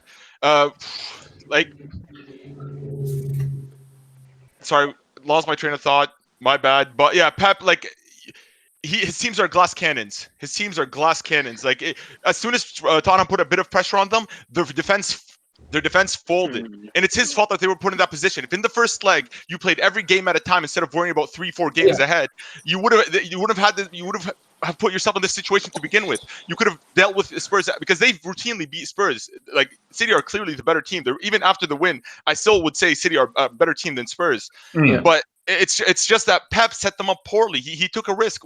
Why bench De Bruyne? Why is Sané not getting any game time? Can I come back in on that, please? No. Okay. Yeah. So let's see. So if he ends up not winning the Premier League, then he has to be a brick. He has to be a brick. No. They're winning the league. Right. Okay. Saswat. Yeah, I actually know the answer. The answer is quite clear. It's Pep. Because this has to be one of the worst team selections in a knockout game that I've ever seen. Damn. One of the worst. Because, for someone who's this technically good, Sané and De Bruyne, how can you bench these guys when you have such an important game? That just goes to show that Pep Guardiola's priority was never the Champions League. It was always the Crystal Palace game. And Crystal Palace did a fluke in the Etihad. Everybody knew, especially after seeing that home game. That they won 2-1. It was a complete mismatch. So basically, it's just down to Pep. And I don't know why people are giving so much credit to Pep, because Pep is a defensive clown. He does not know anything about defensive. He knows that he's going to have so much of the ball. He knows that the only tactic that he has is good point. And he knows that Spurs are going to counter-attack. He knows this thing. But literally, and his fullbacks, he knows that his fullbacks are not going to put in a lot of crosses. So at least at some point, the fullbacks have the audacity and have the brain to track back. But they don't do that. And everybody's blaming Laporte. I know Laporte is not the best defender in the world. But he had a lot of brain farts in this game. But it's just down to Pep's tactics. He has to tell these fullbacks to drop back because he knows that Tottenham have the pace to counter-attack. He knows this fact. And not playing Fernandes. Well, that was a risk one. He needed those G's. But still, he knows that constantly attacking with the squad they have, playing Sané, Sterling, De Bruyne, his best players. He knows that he's going to get goals. He has done that in the past. But this time he went conservative and he paid the price. It's just basically trying to be conservative in Champions League and prioritizing the Premier League. Okay, all right. Next talk. Okay.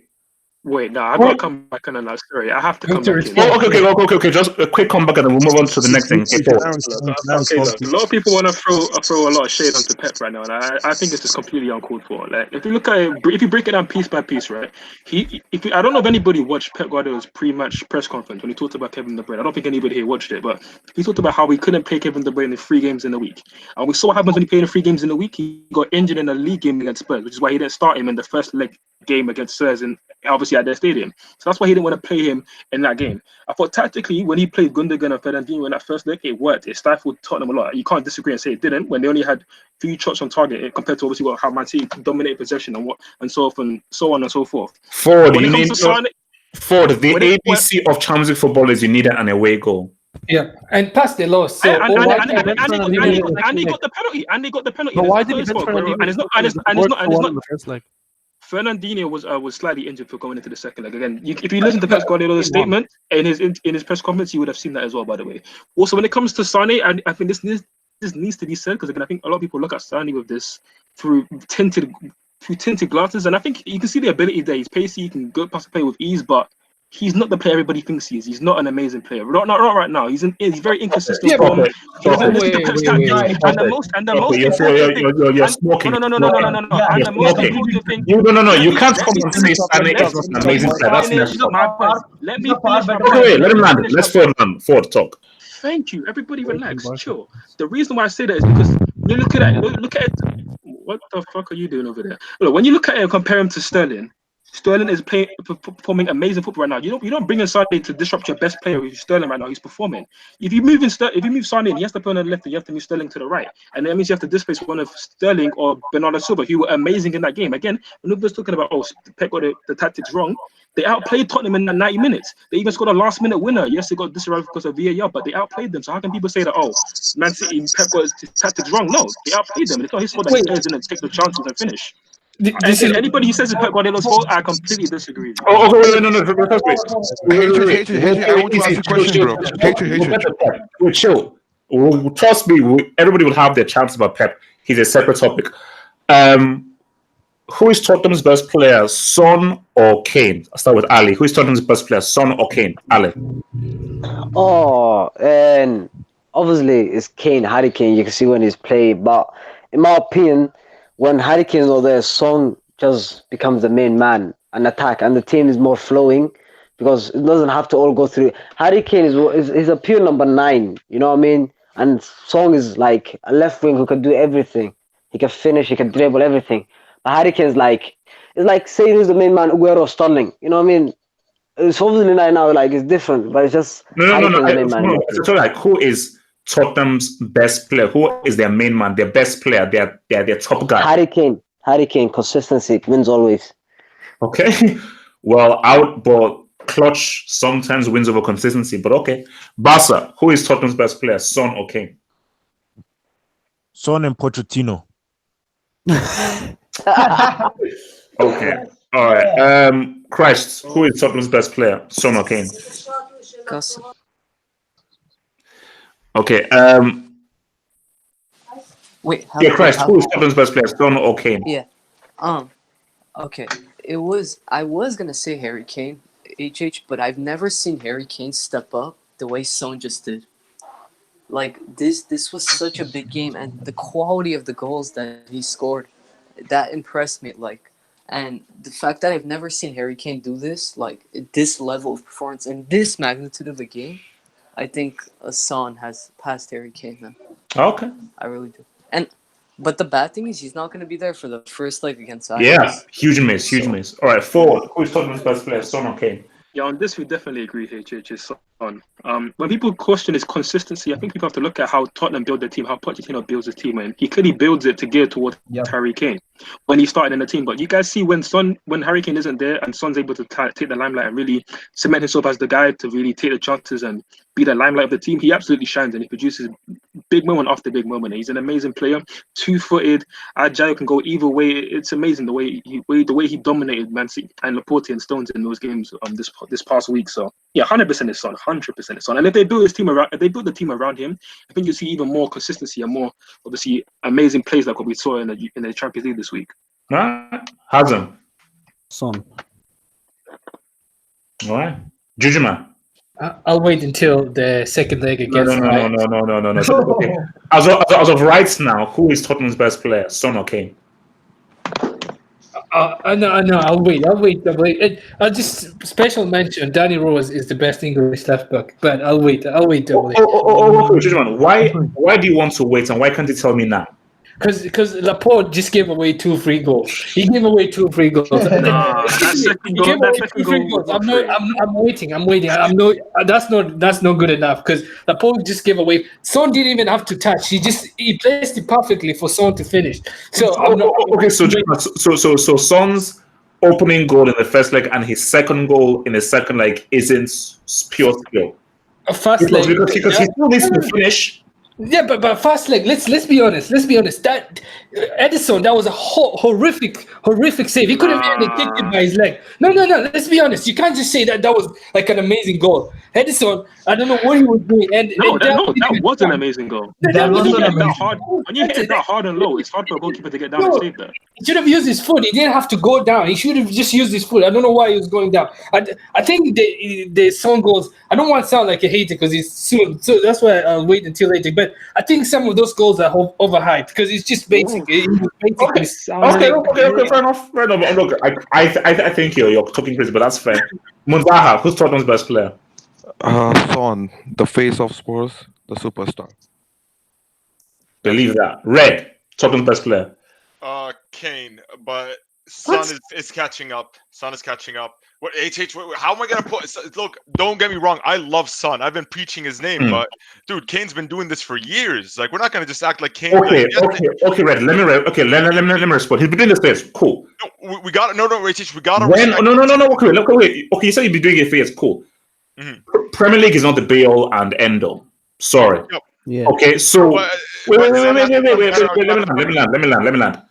Premier League is not the be all and end all. So being top scorer or scoring with goal in Premier League is cool. It's great.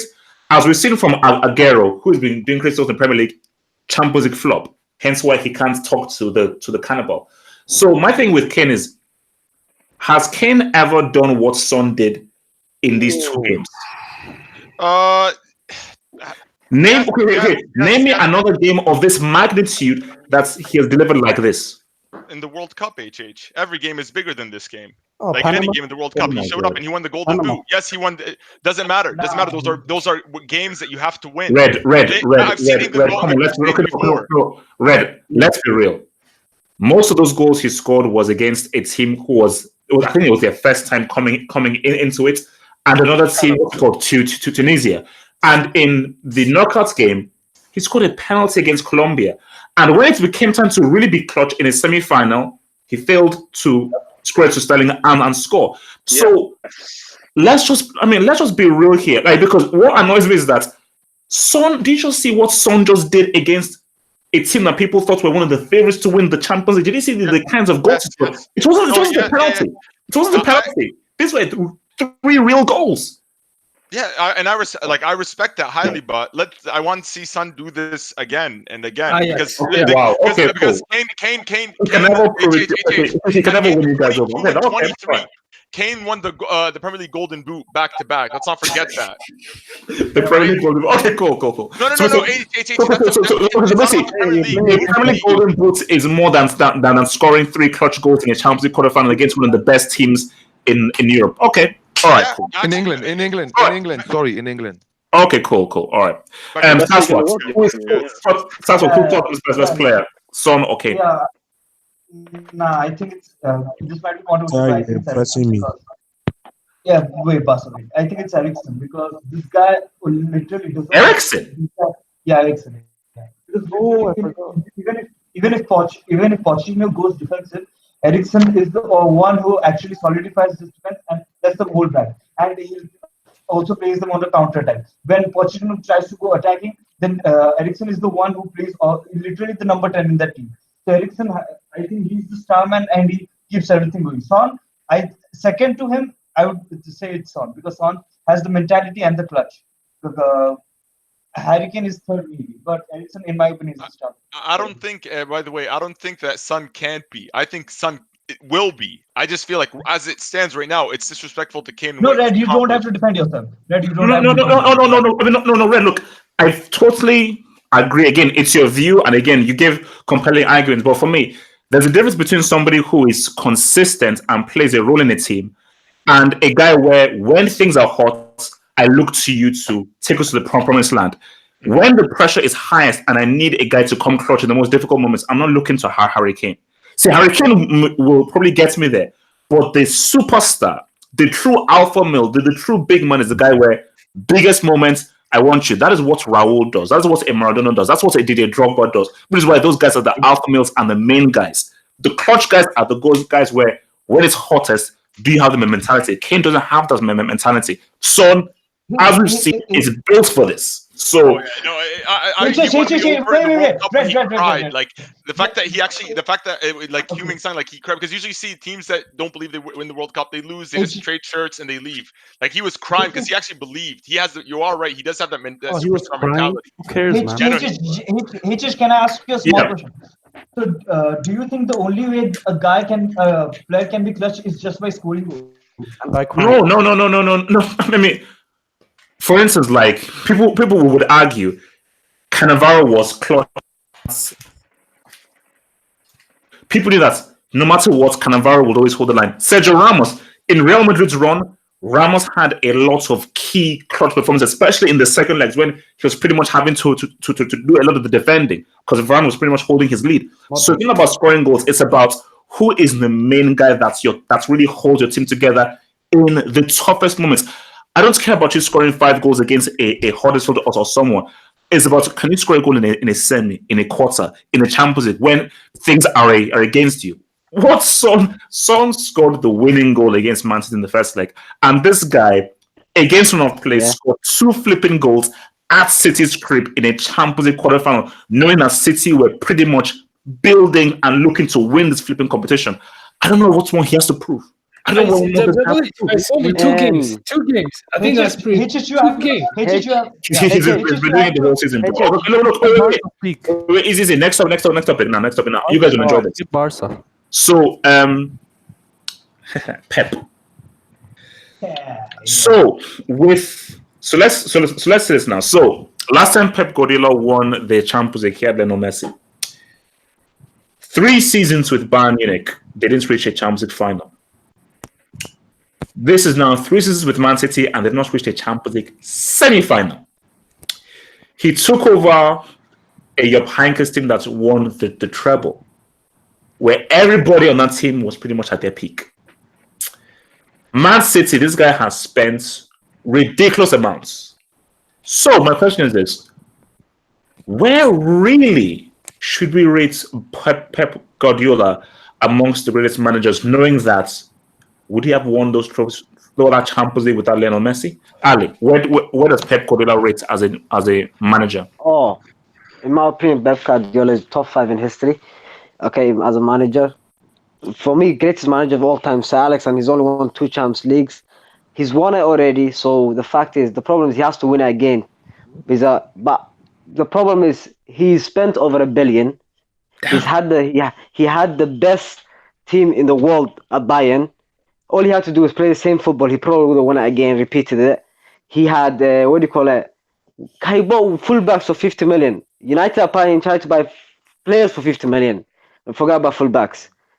There's no excuse for him anymore, in my opinion. But I think that you have to rate him highly because he's winning league titles. He's not going trophyless. Wait. He was going trophyless. Pep or Mourinho? Who's the greater manager, Pep or Mourinho? And that's a tough one. I hate Mourinho, man. I'm not gonna lie to you, but I think Mourinho was more clutch as you say. He's won it with Porto. He's won it triple with Inter.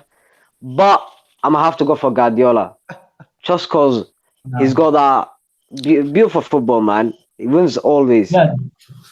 Okay, trophies as well. Okay, all right. Barca. What does Pep Guardiola rate as a manager based on his failings in the Champions League? All right, Christ. Where does Pep Guardiola rate as a manager of all time based on his failings in the Champions League? Yeah, man. I think Pep Guardiola is a great manager, but I always think he hasn't proved it enough.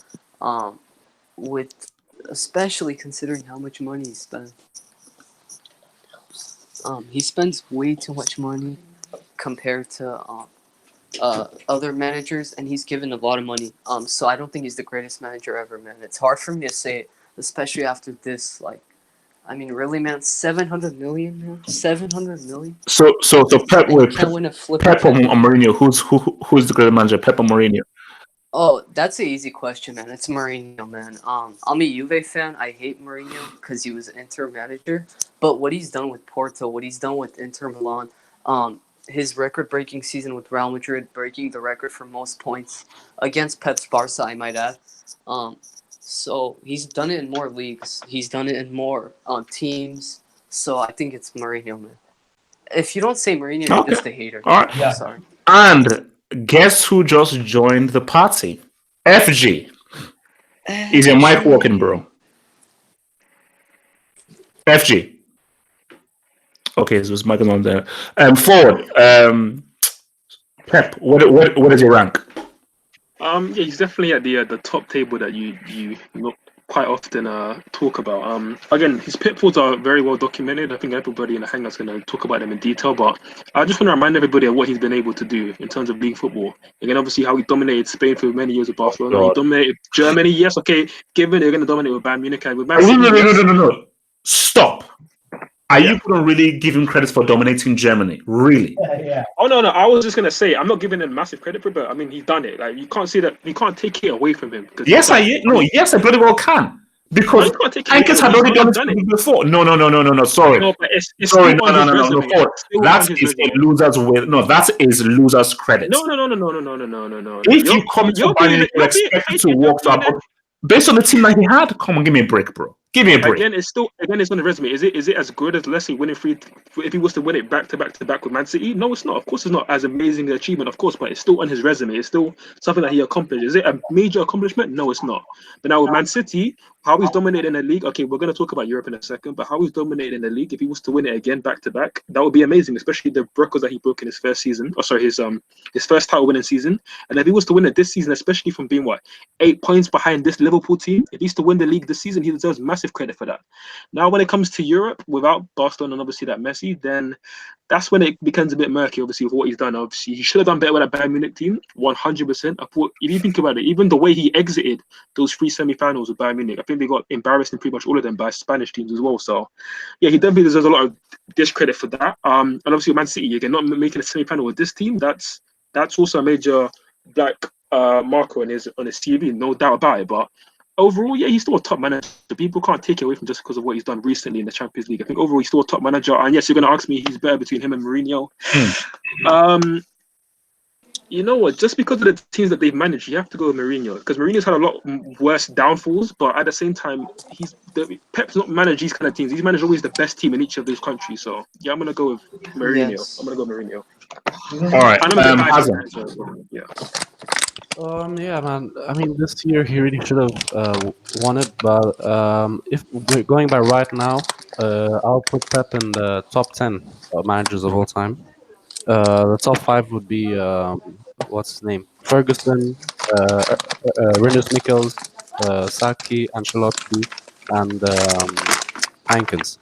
And then obviously after that you have the Pep in the top 10, I would say. And obviously, I think he did set a legacy with his football, but I think it's kind of overrated and attributed a bit too much to him, because he took a lot of elements from Cruyff and even from Michels, who set the initial legacy of total football. So I think, look, Pep deserves credit for what he did with Barcelona, but all those managers that I stated above him, all of them didn't have a player as influential and as good as Messi with them. And they didn't have, I don't think they had as good a team, maybe you could say. And I think even Mourinho is above Pep. I think Mourinho is above Pep, because of he also left a huge legacy. And Mourinho was a man of results, and he did whatever it took to get those results. With Pep, I think he tried to take his playing style with Barcelona, with the players he had, and implemented exactly the same everywhere else. And many times it came short because of his fail of adaptation to certain situations. I think, yeah, that's what really limits him. And if he change, but he's still a young guy, so he could definitely get into the top 5. He maybe become the greatest manager, but currently as it stands, he still isn't. He still needs to change a lot of things and rethink how he deals. So yeah, top 10. All right, Muntaha, Pep. Yeah, I hate it, man. Like, to be honest, before the Spurs start, I was fooled to consider Pep as a top 3 managers of all time, top 3 greatest managers of all time. You can say that. But now I came to realize this guy, and have done some basic research work that overall, from Barcelona to 2008 to 2019, this guy has spent 1.1 billion pounds, bro. Bro, do you understand that amount of money, £1 billion? Like you have so much luxury to spend any kind of player and buy any one of them, especially with the Barcelona. There's a myth like he didn't spend the money. He spent £300 million just on transfer fee to buy the players for like when he was a coach of Barcelona. After that, hello, Yeah. yeah, can you hear me, guys? Yeah. After that, when he went to Bayern Munich, that team has already won the treble, Yep. and that was like one of the greatest Champions League side ever for Mm. me. Okay, and that Didn't- team has a chance. He didn't Yeah, reach the final once. no, forget about the final. That team can win back-to-back trebles. Do you know that? In the history of football, that would be the magnificent achievement like we have ever witnessed. And he spoiled that team. For me, look, man, like people say that, oh, Dortmund used to, what do you call, used to give tough fight and they used to win the titles before, Pep came. No, because when Pep arrived, this team, yeah, they added Lewandowski as well. And that was a peak Lewandowski they added into that team. Okay. And if you see the Dortmund, they were like on fifth position, fourth position, third. So they were struggling at that time. When he came to Man City, bro, look at the players he had before. He had Aguero, he had Kevin De Bruyne, he had David Silva, Fernandinho, Vincent Kompany, Otamendi, like Raheem Sterling. I know he improved Raheem Sterling a lot, but come on, man, this guy, man, for me, like that's utter failure, man. That's utter failure. You cannot defend this guy. I'm a, look. People will think, okay, in the chats, like I'm a Madrid fan, so I'm biased. But no, I prefer attacking football philosophy. I don't like Mourinho, to be honest. But when I see Mourinho's legacy with limited amount, I think there's nothing with Porto and with Inter Milan. He just bought Samuel Eto'o, and he don't have Messi behind him to support him. Now Xavi, no Iniesta in that team. And the way he achieved, I think so. Mourinho for me is top 5, and I'm ranking down Pep from my top 5 position. Unless he win the most dominantly the Champions League or treble. Okay, so where would you rate Pep then? Top 10, top 20, top 50? I would say 8 or 9. Damn. Okay. Yeah. Wow. All right, Digiman, Pep, what is your rank? And don't be biased because of what happened to City. Where does Pep rank right now? I think he's good. His playing style is really well, but Hello? the one thing I have a problem. Like, I've been saying all over this time, like Champions League is like with the league, he spends more than everyone. He has the most squad depth. So the league, I know he's supposed to win it, but it doesn't add that much to his legacy. I mean, he'll win the Premier League, but it's okay. But I mean, it's good, but I think the Champions League record is poor. His Champions League record is poor. I don't rate him. I think what's his name? I mean, Ferguson, of course, is the best manager. Yeah. Pep Guardiola, I still think he's top 3 despite all his Champions League failures. He's top 3 because the way he's dominant. His dominance against his playing style, which is dominant against What opposition. about the teams like he's managed, man? Bayern Munich, man, that was easy. But what's it called? But when he was at Bayern, I think Bayern played really well. They played really good football. And the one thing I liked about Pep is he experimented, even though it's like hipster, like he's playing like what's his name, defensive mid. But it was cool. Like it was nice. So you're giving me credits for being a hippie. Is that what you're trying to say? yeah. So it's like it's just different. No one's doing this. So like the way he's experimenting. The one problem I have, Pep, is you should put him in the Brick Academy if he doesn't win this Premier League. Considering of what City could have been in the Champions League final if Pep just if he took each game as a final and didn't think ahead, or like he was thinking about the quadruple, he would have been in the Champions League final. So if he doesn't make it, just put it in the Brick Academy. No one will be offended. Seriously, no one will be offended. Put him, because it's like he has to win this Premier League. Okay. After what he did in the Champions League. All right. Okay. Red. He's top 10 because, like, regardless of the teams he had, he still had to dominate those leagues. Like, and the thing is, he didn't just win the league; he broke records winning the league comfortably. Though Mourinho did have a better record in Spain on this individual season, Mourinho has statistically the best La Liga season of all time. But Pep is like right under him. You know what I mean? Like, so I don't know. I'm just top 10. Top 10. Mu. I still rate Mu above Mourinho because, of course, Mu did it with Porto. He first managed to win the Champions League with Inter Milan since 1962. With that, a treble, and also the respect of the players that play for him. Yeah. So I just feel like Mourinho's still above Pep. Pep is top 10 right now, all time, and yeah. Okay. So that's what Pep. How do you rate him? Yeah, I mean, I think he's top 10. I mean, the top 5. He's not as you said in your video actually. He has not earned the right to be called a great. I think you need to get closer to your mic. You sound like you're in Baghdad. You need to get closer to your mic. Yeah. Okay. Why do you want to dig a rock into this? All right. Sorry, I think he just dropped out. So, Juventus 8 in a row. Yes. And yes. Oh no, for that. I'm See, happy. No, I'm doing a celebratory video because we want 10. So Wait, so Double H, one more point. Don't forget the Europa League semi-finals. Those are really good. Like no. Trust me, we will. Trust me, it's on the docket. It's on the docket. But let's just do with this. So this is it's very simple. I don't care about PSG winning their title. Those guys can get lost. A bunch of losers. Will Juventus? This is what I want, and I pray that I can see this. Will Juventus win 10 Serie A titles in a row? Ali. And 10 in a row. Yeah. I think they are 2 away. They're 2 away. They've gone 8 in a row. Do you think they'll do 10 in a row? Yeah, I think looking at the teams in Serie A, right, the AC Milan is decent, but they need rebuilding, maybe a year or two. I think they could do it 10 in a row because they've got Ronaldo as well. And as you've seen, they're going to buy players this summer. Ramsey's joining them. Ramsey is joining them for free. They might even get Rabiot for free. Who knows? Then they're going to evolve. Ronaldo's not going to stay here and just be a showboat and run about. He needs to win the Champions League. That's his main goal. And to win the Champions League, you need your team better. They have to make it better. And if they get better, with teams like Milan and Napoli and them try to catch up to them, I don't think they'll do it in 2 years' time. So I think they can make it 10 in a row, yes. Damn. All right. Christ, can your boys do 10 in a row? Yes, we can, Double H. But besides that, I think we need to get a creative midfielder in the summer. What's wrong with Pjanic? You got Ramsey. No, Pjanic is fine, but Matuidi's a donkey, man. He was born to be a donkey, man. Relax. This guy has nothing. Respect him, World Cup winner. Respect him. Easy.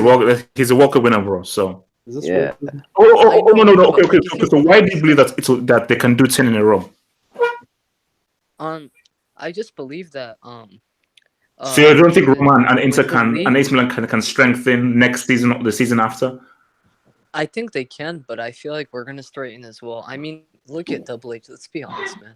Financially, we're way more financial than them, so we can only improve from what we have right now. Yeah, that is true. Wait. Let's let him. Listen to Lenzo. Anyway, Christ finish.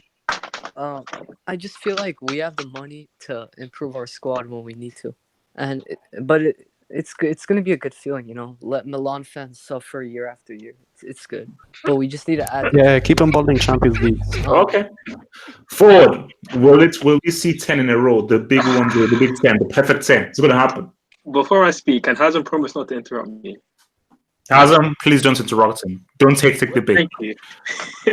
All right, let's get into this. First and foremost, I want to just know why are you asking the question? It's already done. 10 in a row is already certified. It's here. It's happening. Nobody else is catching them. If Napoli had the resources, maybe they could. Milan, they're still 3 or 4 years behind. So even with the amount of money they're going to throw at it, they're not going to catch Juventus. Let's be real. They got Ronaldo there. He's going to automatically guarantee you another 2, 3, 4 league titles in a row. And if you really look at it, the crux of it, another team in the stripes just won 8 league titles in a row, and that was Celtic. So in essence, the Serie A is basically a glorified Scottish league. There it is. The league is finished. Damn. Hazem. That is how it works. It's finished, man. Hazem, the league's done. Please give me an argument as to why Juventus, or please give me a compelling reason why Juventus can't win 10 in a row when they've just completed 8 in a row. Okay, look.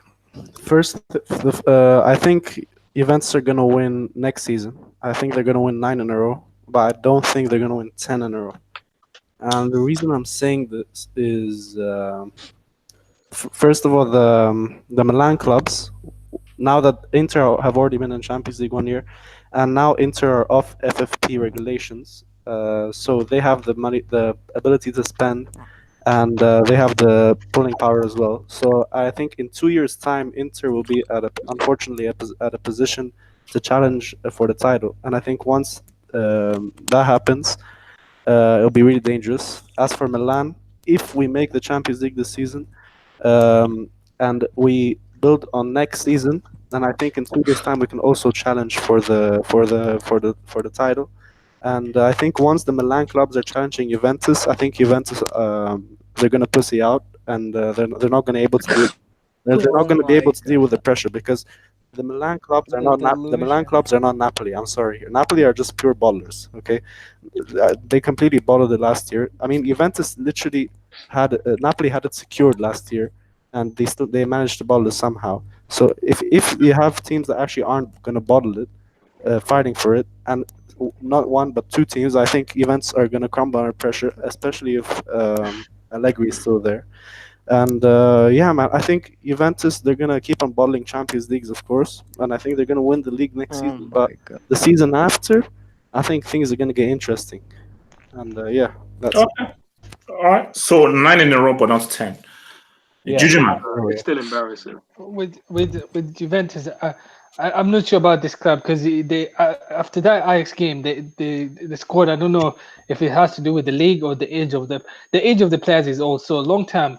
The club is not going to win it. I mean, 10 in a row. That's before the World Cup, the next World Cup. That's too far. I don't think no. Yeah, I'm not sure. I think they'll still do it. They'll still do it because So they will do 10 in a row, or they won't do 10 in a row. they will do 10 in a row because Yes. Inter Milan was the second club that I was looking at. But then the way if Inter Milan get Antonio Conte, they're not doing it. But what's it called? With Inter Milan, they don't have a supporting cast for Icardi, and that's a problem. And what's it called? Mourinho. And Mourinho that could help. But with Juventus, I'm concerned about the way the way they played against Ajax is just they look tired for some reason. I don't know why. They look. I know the Chiellini and all Chiellini, Bazzali are old. Rugani is not that good. Chesney they have a decent goalkeeper. Alexander is trash, to be honest. Cancelo no good defensively.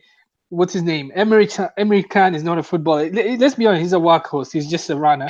And Matuidi is an engine. Plays well. He's good. Has a good stamina. He's decent. Dybala another flop. Ronaldo 34. It doesn't look good for this team. Mandzukic another old guy. Bernardeschi is decent.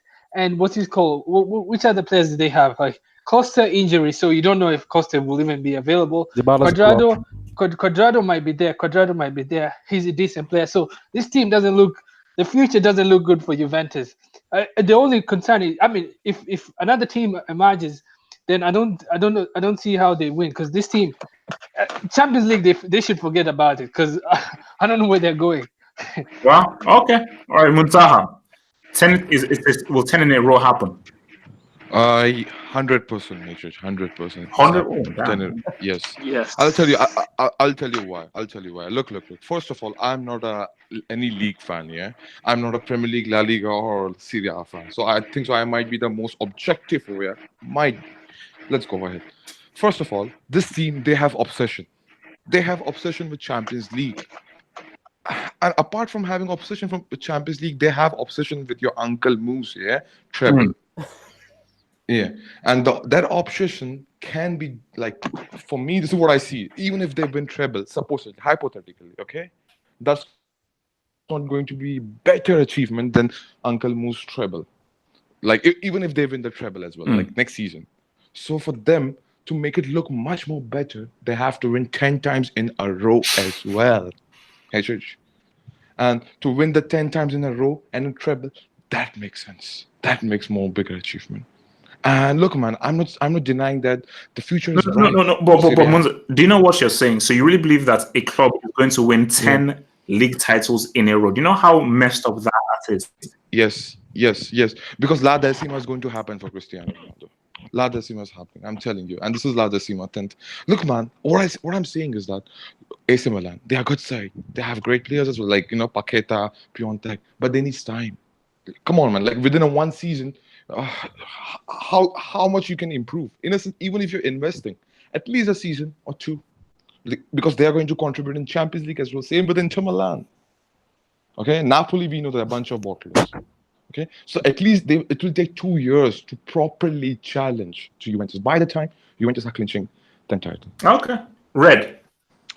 Yeah, it's happening. I can't really, because like I get what people say, like, oh, this Juve squad's getting old, but Juve have proven that they replace players easily. Like, these guys had a midfield of Pogba and Pirlo and Vidal at one point, like, and they replaced that. They sold those players, made a profit, and replaced it, and they even got to a Champions League final without that midfield. It like Juve just are a huge club. They're very well run. Like they like scout talent. They scout the best talent. They got Cancelo, and like Cancelo's there to stay, and he's a quality right back. I'm hearing also rumors that they're going in for Chiesa as well, which is he's also a quality young Serie A player. 90 million. Pardon? 90 million. Yeah, so like they will get him, like, if they want him. They have Moise Kean, he's young and he's killing it. Like Spinazzola, he's shown, and Bernardeschi both like have shown that they have quality, and they're here to stay for at least a couple more seasons. So for me personally, I feel like Juve will get the 10 in a row. Like, I think we can even start talking about 12, maybe 13. I really think that Serie A is gonna. Let's deal with 10 first. No, 12. That's messed up. No, let me land, please. Okay. Serie A could just become a ritual where teams play for 38 games and then just give Juve the Scudetto. Like, that's what it's turned into now at this point. Like, it doesn't matter. Juve are just gonna win it. Like. Wait, and Red, on the side note, I just like to say this about what's his name, Moise Kean. I know he's like, oh, it's not cool to hate on black players, but he's a nothing player. Just put it out there. Just put it out there. Like, I watched him against Ajax. No, he's a valid. No, he's young. I don't care. I saw them. He's a valid reason. I saw him against Ajax and he looked scared. He was slow. Like, for 20 minutes. Come on, man. Like, this guy, how is he black? You don't want to make play on that level for someone so uncommon, man. This guy's really How good. old is he? He only played for 20 minutes. 19. 19 is not young. 19 is Kai Havertz played in the Bundesliga since he was 17. Kai Havertz started for Leverkusen since he was 17. What has Kai Havertz? No, Kai Havertz has been playing professional. What else Kai Havertz done in the Champions League? Please tell me. How about Mbappe? He's not young. Mbappe's a prodigy. One of a kind. Yes, no, it's not one of a kind. Man. Come on, man. I could have sworn there are other players that are his age playing well. No. Because they're there. Because what's his name? He just looked slow, and what's he called? It looked like he was scared of the ball. I don't know. No. I think the thing with Moise Kean, he's a different player. Like, he's a pure finisher. So he's not the guy that's going to be very technical and very nice in the ball. He just has great instincts and great goal scoring instincts. So that's his game. And for the guy that's young to have such good goal scoring instincts, bro, man, that's a talented job. And at the end of the day, goals win games, man. Goals win games. But Double H, he won't be a top player. Like, he'll just be an average player. We'll see. All right. Manchester United. They got circumcised by Everton. And we also how they got embarrassed and pillaged by Barcelona. So, question is this: how many years do you think it will take before United to become relevant again in Europe? Ali. And oh my God, we got raped today, man. That was not even circumcised. That was rape. You know what I mean? Okay. Flipping hell. If United, what do you call it? I don't know. It depends on how we do this summer, you know, and how we make top four. So do you believe in Ole? Do you think Solskjaer is the right man to take you back to the top? Solskjaer is the right. No. Solskjaer is the right man. We ain't got the right players. We're running around with. Listen, today if you watch the game, Everton defense would start for us. All of them would have started today for us. Smalling, Ashland, they're not all good enough. Paul Pogba, first of all, is like Hazard at Chelsea. He's left by himself with dead youths. When I say that. The players around him are horrible. Matic, first of all, at the end of the game literally came out and said, he is the blame. He said, I was my fault the whole game. All he said, some players need a reality check, 100%. I think it'll take us maybe 2 years to be like competing for the title and stuff. But it all depends on this summer. You have to keep Pogba, you have to keep De Gea, you have to keep Lukaku, you have to buy players, spend good money. But if Pogba leaves and Lukaku leaves, everyone leaves. 4 years, maybe 3 years, depends. But Okay. I trust in Oli. You know what I mean? Okay. Christ, how long for United to become relevant? How many years? A Double H at this rate, it's gonna take at least 8 years, man. Boy. Let me explain why. Wait. Let me go. Okay. First of all, Double H, United have so many bad scouts, man. Like, how many players have they bought that have turned into flops? Like, haven't lived up to expectations. Like, they signed Lukaku for how much? They signed Lukaku for 90 million. They signed Pogba for 120 million. And for the prices that they've bought those players, they haven't lived up to the hype, and they haven't built it around the squad. So for me, I don't think Ole's at the wheel. In fact, I think Ole's wheels are falling off, but that's another discussion. Damn. I think they need a better manager, and I just don't see it, man. I don't see it. They could compete for the title, but not in Europe, man. I don't see it. I just don't see Okay. it. They need to improve way too much, Double H. They have Ashley Young as a right back in 2019, man. Just like, All right. Hazem, how many years for United to become relevant? Look, man, I respect United. They're great clubs, but the problem they have is if they continue with this management and Ed Woodward, I think it's gonna take around 5 years because this management is really not looking well. They're investing in the wrong places. They're leaving gaps in the team several years in a row where that they're not filling the gaps, especially the fullbacks. They're investing in way too highly in places like Lukaku, 90 million. My goodness, I mean he's a great player, but come on, 90 million. They could have spent that money much more smartly. So I'm saying, what United need to do is the key thing that's going on is at the top. United need to sell the club to and replace this management to ownership and management that actually know what they're doing and have a proper project in mind to take the team back to the top. Because currently, I don't see, I don't think Ed Woodward has a project or a plan in mind to take them to the top, and I think United is really just in a plateau. It's year after year after year, underperform. Maybe challenge for the title with Mourinho, that was the highest, but then change manager again, and it's the same thing. It's the same. It's they need to change at the top. It's clear that nothing else is working. They need to change at the top so that they actually start investing smartly, improving their scouting system, improving their academy, and actually having a proper solid project. And if that happens, if the club is sold, then I would say 2 years. But if it continues Woodward, it'll take a long time. Okay. Jujuman, how many years for United to become relevant? This team, it'll take at least 5 years. First of all, Ed Woodward has a low footballing IQ. I'm not sure he knows what he's doing. And the other thing is the fact that they've given all the job. I mean, how many trophies does this guy have? I mean, do they just pick up guys from the streets? I know he's a United legend, but how many trophies does he has? Like, you have to be proven. You can't Wait. Did you just say Solskjaer's from the road? No reason. I mean, did you just say Solskjaer is from the road? Wait, Jujuman, did you just say Solskjaer is from the road? Hello? Yo, Jujuman. Oh, has it disappeared? Yeah, he disappeared. Oh, wow. Okay. Look, okay. Muntaha, United, how many years is it going to take? Brother, listen to me, yeah? Look, first of all, United is the second most richest club after Real Madrid. So for them, it's like, come on, man. Like, they need just a right management system. That's what I see. I think so. They will give a chance to Ole Gunnar Solskjaer this season. For next season, I mean, next whole season. He signed a 3-year deal. Like, come on, man. It's fine. It happened so many times in football. Like, manager signs 3-4 years deal and they got sacked or something like that. Or they leave by themselves. Money then. Yeah. Yeah. So doesn't matter, man. This is United, brother. This is like the second richest. So what I'm trying to say is over here, they need the right philosophy to bring back to the club. Ole has laid the foundation right now.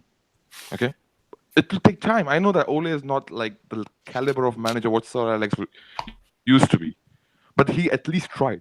And the way they are playing right now, this season was actually to experiment what position they need. What kind of players they need to buy this next season, and like in the summers. So this is what I see, bro. Look, they'll buy some 2 or 3 players, might be in coming summers. And if Ole like won't success like won't achieve any kind of success such as top four or FA Cup or something like that, he's going to be sacked. And Pochettino is So how many years? How many years? How many years? The 4.5 max. Wow. Okay. Yeah. Red. How many years before United become relevant?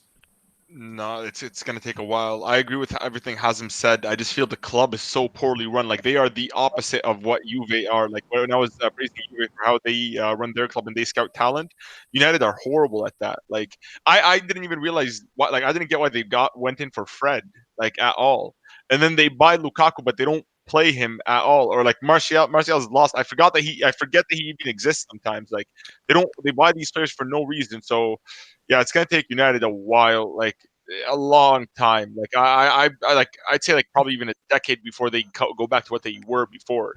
Yeah. Like because I don't see any good managers available, top managers available. And also I want to say leave Ferguson alone. Like they keep flying him out to these matches and bringing him to these. I don't even think he wants to be there. I swear. I think like they just take it. They just like make him just show up to calm down the fans or just for media purposes. Leave him alone. Yeah, like United are done for now, but they can come back. They have the money. They just need to just buy properly, get a proper manager. I don't think Solskjaer is the guy. So yeah, that's my two cents. And sorry, I might lost my internet. And just the one thing with United is just very quick. So you said that Solskjaer is from the road. Yeah, because it's like I know he's like competing for top four, but I mean, I thought people had to earn their way to the top. You just don't get it like because you play for United. You just get a automatic position, and he didn't even finish the season.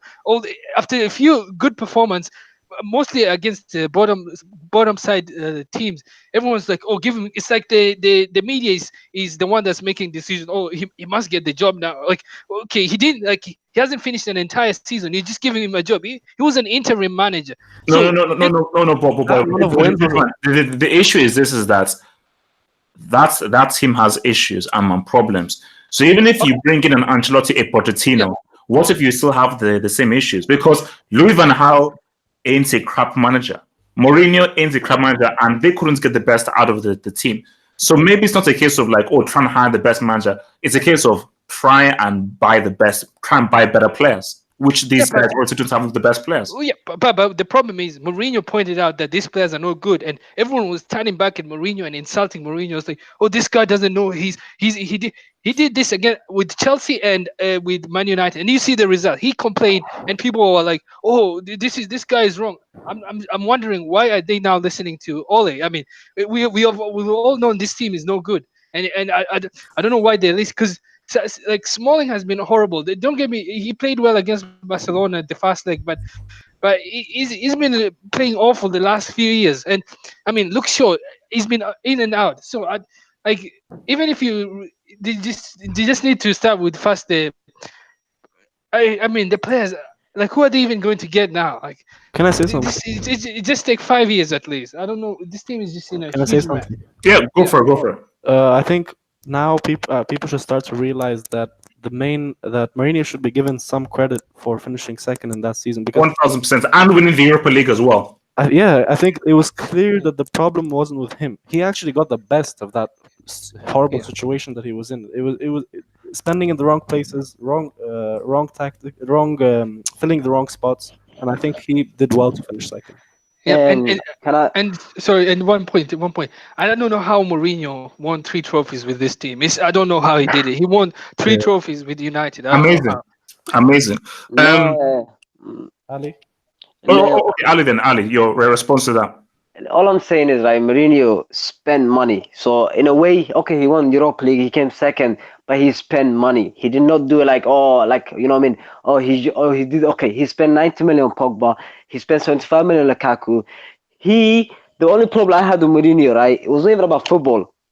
Was the fact that he bought players for the sake of stopping teams. He bought Lukaku to stop Chelsea. He bought Sanchez because of adversity. He did not do it by himself. And secondly, the board. But Ali, was he properly supported in the transfer market? Because did he really receive all the targets he truly wanted? That's the thing. You have to look at Ed Woodward. Is Ed Woodward I've completely said that Ed was completely 100% to blame.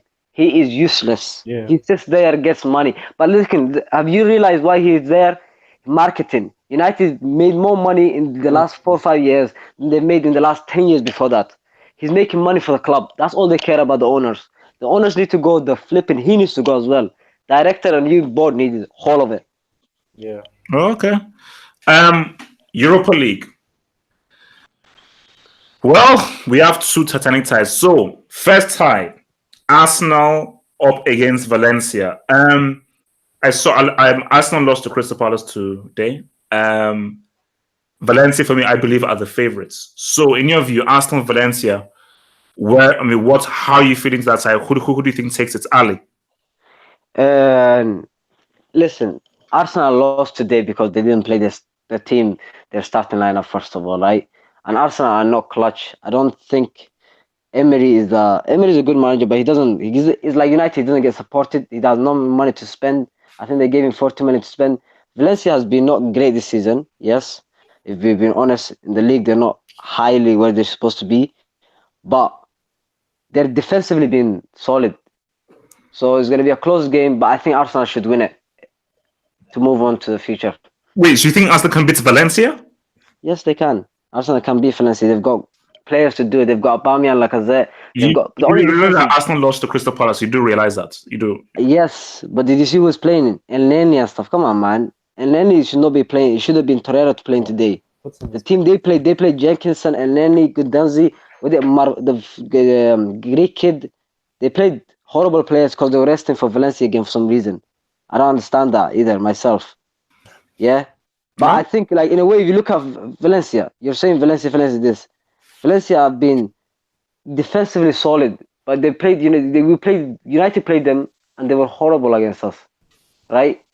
I think Arsenal can beat them with the attack they've got as well. Aubameyang, that speed is going to be useful in that games. Okay. Christ.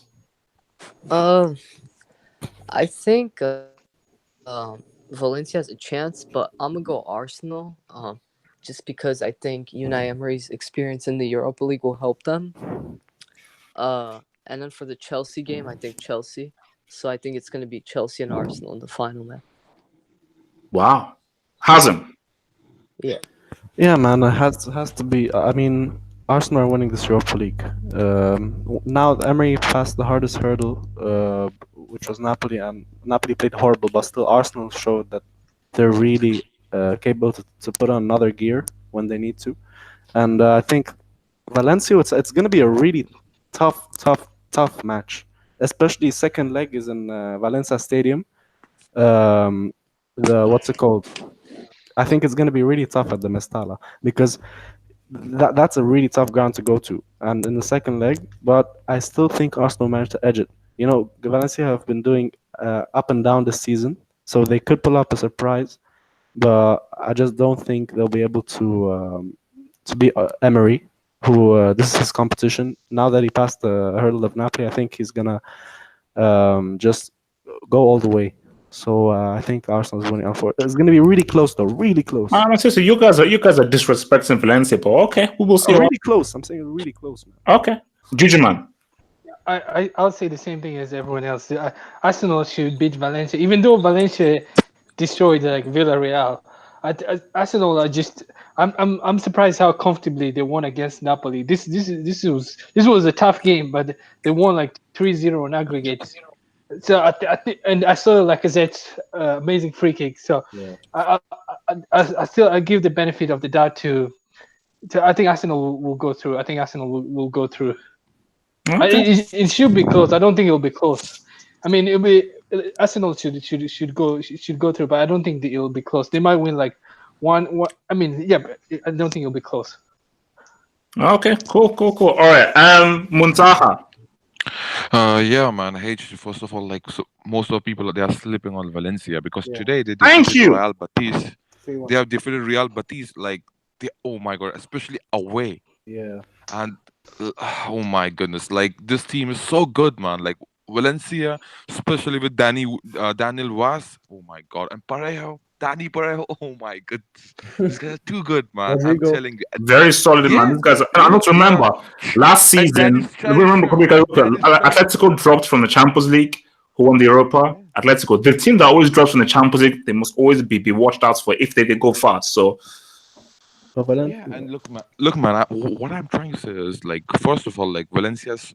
I won't say they're struggling this season, but in a sense, they are not better like what they used to be last season. But they're good, to be honest, and they are fighting for top four spot for La Liga, like with Getafe, and like it's just 2 points difference is there. So man, either case, if they don't make it, so like they are going to get qualified for Champions. Is what I see. But I think so they are going to Mm. be in semi-final, man. Nice. At least final. I can see this team to be finalists, man, Nice. against Chelsea because they have all the weapons to disrupt Arsenal, man. And it's a second leg away, Mestalla. Oh, it's difficult, man. Yeah, So yeah. I think so. Valencia is going to win this. red. Ooh, HH, you know what's funny is this game is like for Europa League, it's match made in heaven for both like because Valencia and Arsenal are both equivalent. I rate them at the same level in both their Yeah. leagues, where they're always from like that fifth to third spot. They're always going to be consistently in that area. Like and I think it's going to be a really good matchup. The second leg's at the Mestalla, right? Yes. Yep. That's huge. That Yeah, is huge that's big. because like Arsenal have a ton of quality in attack. Lacazette has been in insane form. Like this, like regardless of the loss today, he's been in insane form. This past couple of games, so he's gonna be key. But I think the away leg in the Messiah is what seals it. I think they're gonna. I think Valencia will edge Arsenal. Nice. It's gonna be very close. Yeah. I wouldn't be surprised if Arsenal beat them, but it's very. One second. Let me just think about this for one quick second. It's tough. It's really tough. Yeah. My goodness. I'd say it's going to be a 2-2, and away goals is going to play a factor. And Wait, Valencia what, 2-2 in the away leg or 2-2 in the way, like so for Valencia, because the only issue with Valencia is if you look at their team, they don't really score that many goals, but it's so hard to score against them. Barca drew against them, Madrid lost to them. Like they're a very hard team to beat, especially at the Mestalla. Like the Mestalla, like is it's a graveyard for a lot of teams. Like that's where your season dies. Like Madrid, usually when we go there, that's when we drop points at the Mestalla, Great and Barca atmosphere. usually edge us there and they win the league. These Yeah. basketball seasons. Then Red, sorry, go how did Valencia then lose to United? How did this team No, lose? because to they started They've slowly improved. because They've Barcelona improved was this season. They've improved. I mean, because they were trash in the Champions League. Can I say something on that? Wait. Okay. Red then Muntah. Red.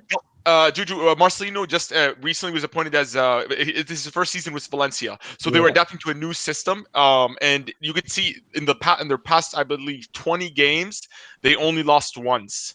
And that was like 2 weeks ago. But and that included Barca, Madrid, and they went from like the relegation zone. They're now up to they're 2 points off top four. Only Getafe is ahead of them. Like they have like 13 wins, but they have like 16 draws. Like they are so hard to beat. Like they're a tough team. Parejo's solid. Garay is solid. Rodrigo's he'll pop up with a goal. Gamero pop up with a goal. Paulista. Like they have Gabriel in defense. Yeah. No, they've been a solid side, so I think they might edge it. It just depends on if Arsenal show up and they can blitz them and they could like put 3 or 4. Valencia are not a high scoring team, so Arsenal could pull the job off. I just feel like Valencia won't let them score that. Okay, Nice. Muntah. Hey, first of all, like Juju man, my brother said that like they struggled and the way they performed, they flop in Champions League. Yeah, I agree, but it was a pressure after 2002-3 something like that. They came to Champions League, they qualified for Champions League. It's huge, man. Like come on, man, and they came back, and the way Gabriel Paulista and Gary like they are like defensive partnership is like come on, man. It's man, look, I respect Aubameyang the way Lacazette plays as well. But these guys are like really tough, robust defenders, man, and they're really good at the building from the back as well. Muntah. So, yeah, go ahead. And that's all it. I'm saying is right. I understand Valencia defensively, as I said, been amazing this year, but it'd be embarrassing for Arsenal to sell Coquelin and Paulista and lose to them. That's all I'm saying.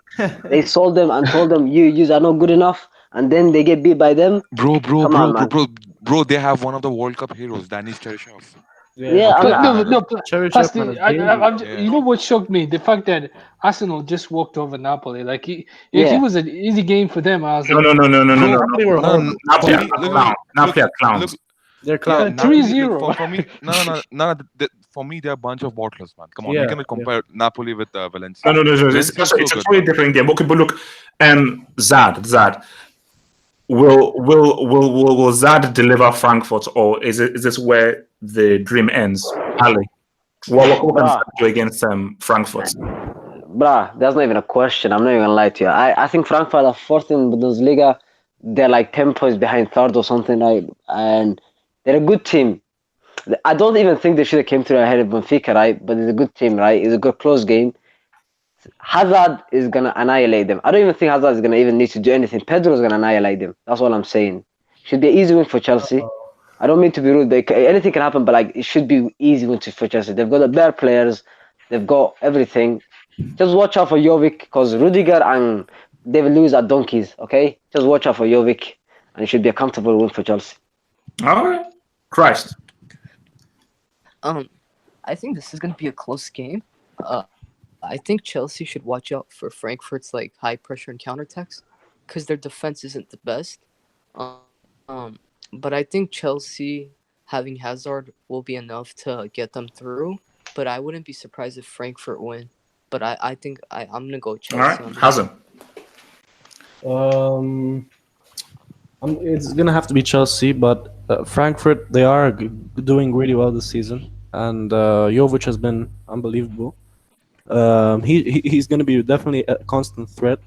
But from what I watched, especially in the first leg against Inter, Frankfurt were poor. They were really losing many missed passes, losing many balls, not able to take the game into their own hands, and I think that's going to cost them. I think Chelsea, especially with Hazard, I think Hazard's going to make them pay for those mistakes. And defensively, they're shaky, unfortunately. So I think even though the attacking wise, they create a lot of chances, but I think Hazard and in general Chelsea taking this Europa League more seriously than people think is gonna be too much for them. And also the second leg is in Stamford Bridge, so I don't think Chelsea will just drop it. I think they're gonna show up and at least make the final in this Europa League, but I think they'll make the final and lose in the final. Damn, that's harsh. Jujuman. This is an easy game for Chelsea. I don't want to sound Relax, man. Don't sense face, man. Don't. because I don't want to sound like an EPL fanboy, but what's it called? It's called. It's. I mean Chelsea. I've seen Chelsea's this season, and at times when Chelsea are up for it, they can make it. I mean, they can be. I mean, they've gone toe to toe with Liverpool and what's it called? They've gone toe to toe with Liverpool and Man City. So I if I was to put my money, I'll put my money on Chelsea. And with Frankfurt, I mean, I think they conceded how many goals against Benfica? 4, or it's too much goals to concede for. But they came back. They came back. True, but it's like is that credit to? But you can blame Benfica for allowing that. But it's like Chelsea they won't come back. Like, conceding those amount of goals, I mean, tells me their defense is not that good. So I'm expecting Chelsea. This should be an easy game for Chelsea. So if Chelsea plus the fact that it has to, like, they're not guaranteed top 4. So if they get to the final, this can be another way to Champions League for Chelsea. Yeah. All right, Munsaha. HH man, before coming to Madrid, Hazard have to deliver this trophy for Chelsea. Damn, that's a huge assumption. Oh. Yeah, and this guy will deliver for sure. Like second Europa League in his career for Chelsea, and this is what I see, bro. Look, man, Eintracht Frankfurt, man, they're good at home. They're good side. Like even they came back against Benfica. Still, like I'll consider Benfica as a bunch of what do you call? I won't say bottlers. They're clown. Like, come on, man. You scored 4 goals. I know you can say 2 goals at home, but this Eintracht Frankfurt, especially Rebic and Jovic, these guys Rebic are like is dangerous. Apparently, Rebic is going to be missing for the first leg. Apparently, I think. Oh, big. that's a big miss then. Big miss. Because Frankfurt at home, they're tough side. Do you guys remember Rebic in the World Cup? Yeah, very good. Yeah. Yeah. So man, come on. I think so. So, It's going to be you're 1-1. saying that. So you're saying that can do it. Yes, 1-1. Yeah, first leg. Okay, red. Chelsea. Chelsea. Chelsea. I feel like Chelsea will like over 2 legs they'll make it through, and I feel like it's gonna be easy for them too. I don't think Frankfurt's gonna put up much of a fight. I think it might be like a 3-1, a 4-1. It's just you guys like Chelsea has too much quality. They like just Hazard alone. I think is going to give them a very hard time. You have Callum Hudson-Odoi is coming into like he's been in good form. Ruben Loftus-Cheek, of course, still Conte. Like the quality players that Chelsea have will make the difference. I think 3-1. 3-1 will be the scoreline over 2 legs. I think the first leg might end like 2-1 for Chelsea, and then they'll like the second leg is in Germany, right? No, just No, first leg is Germany. First leg is Germany. Germany. Second legs of the bridge. Yeah. Yeah, 1-0 and 1-0 and a 2-1. That's what it's Okay. going to be. So All right. 3-1. So let's just round this off because this is we will really be pushing it. So both champions. So we now Tottenham against Ajax, Barcelona against Liverpool. All I want is what is the final going to be? Ali, what is the Champions League final 2019 going to be? My heart wants it to be Ajax. I don't know if it be a hat to your hat. On my brain, I think it's going to be Spurs against Liverpool. What? Oh my god. You're sleeping on our Spurs, man. It didn't be City for no reason. Ajax has been amazing. But don't sleep on Spurs. All English final in Europa League and Champions League. I'm telling you. Like, look, again, I love the Premier League and everything. It's not about love. It's not even about love, right? First of all, I don't want to in the like Champions League and Europa League. It has to be one league against the league. I don't want an all English thing. No, it's not gonna be. It's not. It's like the fact is Spurs are made to beat teams like Ajax, City, and them. You know what I mean? With their defense, counter-attacking football. I know Song is missing. That's gonna be the only problem. So Ajax can win the first leg, but Liverpool, Barca, especially that game. I think Liverpool are the most out of the whole Europe, the most comfortable team to beat Barca because they've got that energy midfield, as Monta was talking about, and that attack. It's a tough matchup for Barca, man. So it's a tough matchup, yeah. It's a tough matchup, but it's all about as Messi turns up, Barca will win. But if Messi doesn't, if Messi plays like Man United game, Messi and the Oos. If Messi plays like he played against United, Liverpool win easily, comfortably as well. Actually, not even easy, comfortably. PK will be key as well. PK will be very key. PK will be very key, but PK, there's no fighting against Rashford or Lukaku, bro. He's fighting against Salah and Mane. Big difference. All right. No, man. Put some respect on Lukaku's name, man. I love Lukaku, but he doesn't get service. Yeah. Okay. Christ. What's the count? Honestly, man, I would pick Tottenham in the first game, but since Son's not playing the first leg, I think there's no chance that Tottenham win. Yeah. So I have Ajax. And then for the Barcelona-Liverpool game, I could see it going either way, but I see Barcelona just edging it because of the Messi factor. Look, let me so Barcelona-Ajax would be. I think that would be the most entertaining final. Oh yeah. So both historically and playing style. Oh yeah, for sure, it will be an amazing final, but I don't think we're gonna get that. So you're saying Barcelona-Ajax, Christ? Yeah. That's my pick, man. Hasn't. What's the final going to be? Yeah, so initially I said Juventus, Barca. Obviously, Juventus balled earlier than I expected. So I'm going to go with sticking with Barcelona to win it. So and Barcelona and Ajax in the final. That's going to be a great final. Great final. Already looking forward to it. Jujuman, what's the final going to be? I say it's past in the round of 16, but I changed that. Like, what's it called? I'm going with I'm going with the Ajax to win. I can't believe I'm saying this, but prospects might be in the final. They might be in the final. And then no, Jonas, slow down. Let's rewind back like about a month or so ago. Remember, you came up with the name Prospects. That's you. You came up with the name.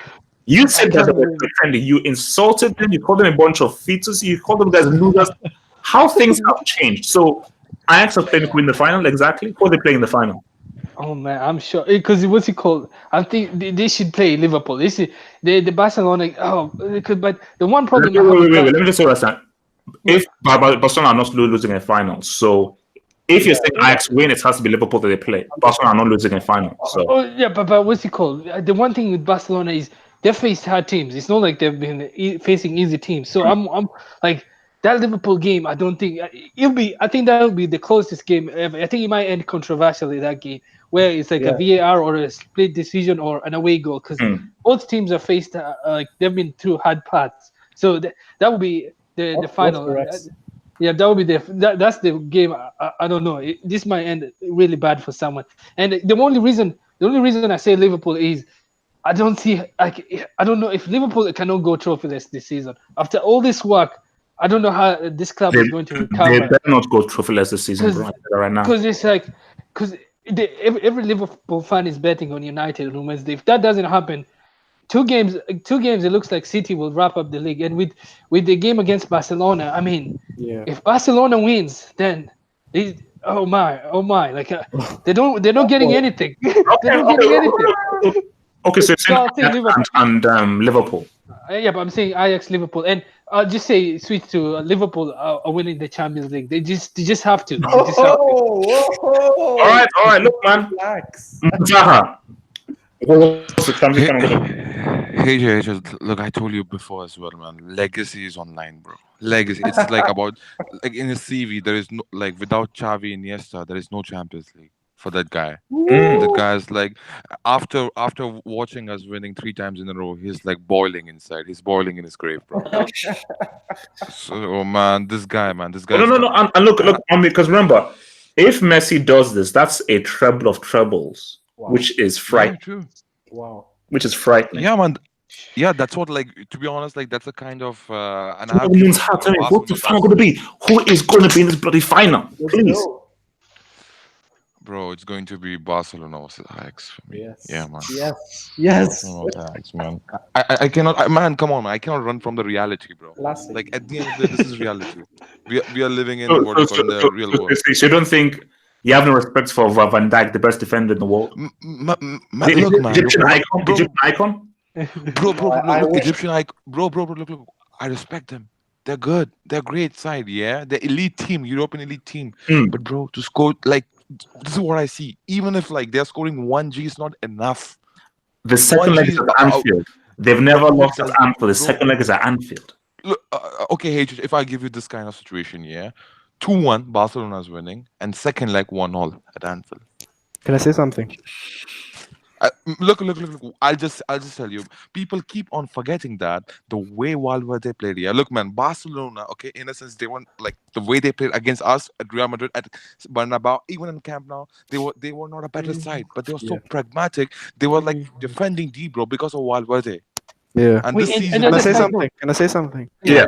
Yes. If Salah wins the Champions League and is crucial in it, I want every single person to be on this hangout the day after. No. I'll give his crowd. Another thing. Has Barcelona ever lost to an English side in the last like 10 years? Have they lost to an English side? Hey, one more facts here. One more facts. Hey, one more facts here. One facts I'm giving you. Okay. Messi has scored 0 goals against Liverpool in competitive match. Okay.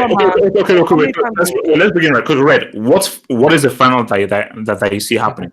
Oh my God! Well, you guys, look. You guys, just, if Juju does exist, you guys just gift wrapped it to Liverpool. You just gift wrapped it. One saying that they've never lost at Anfield.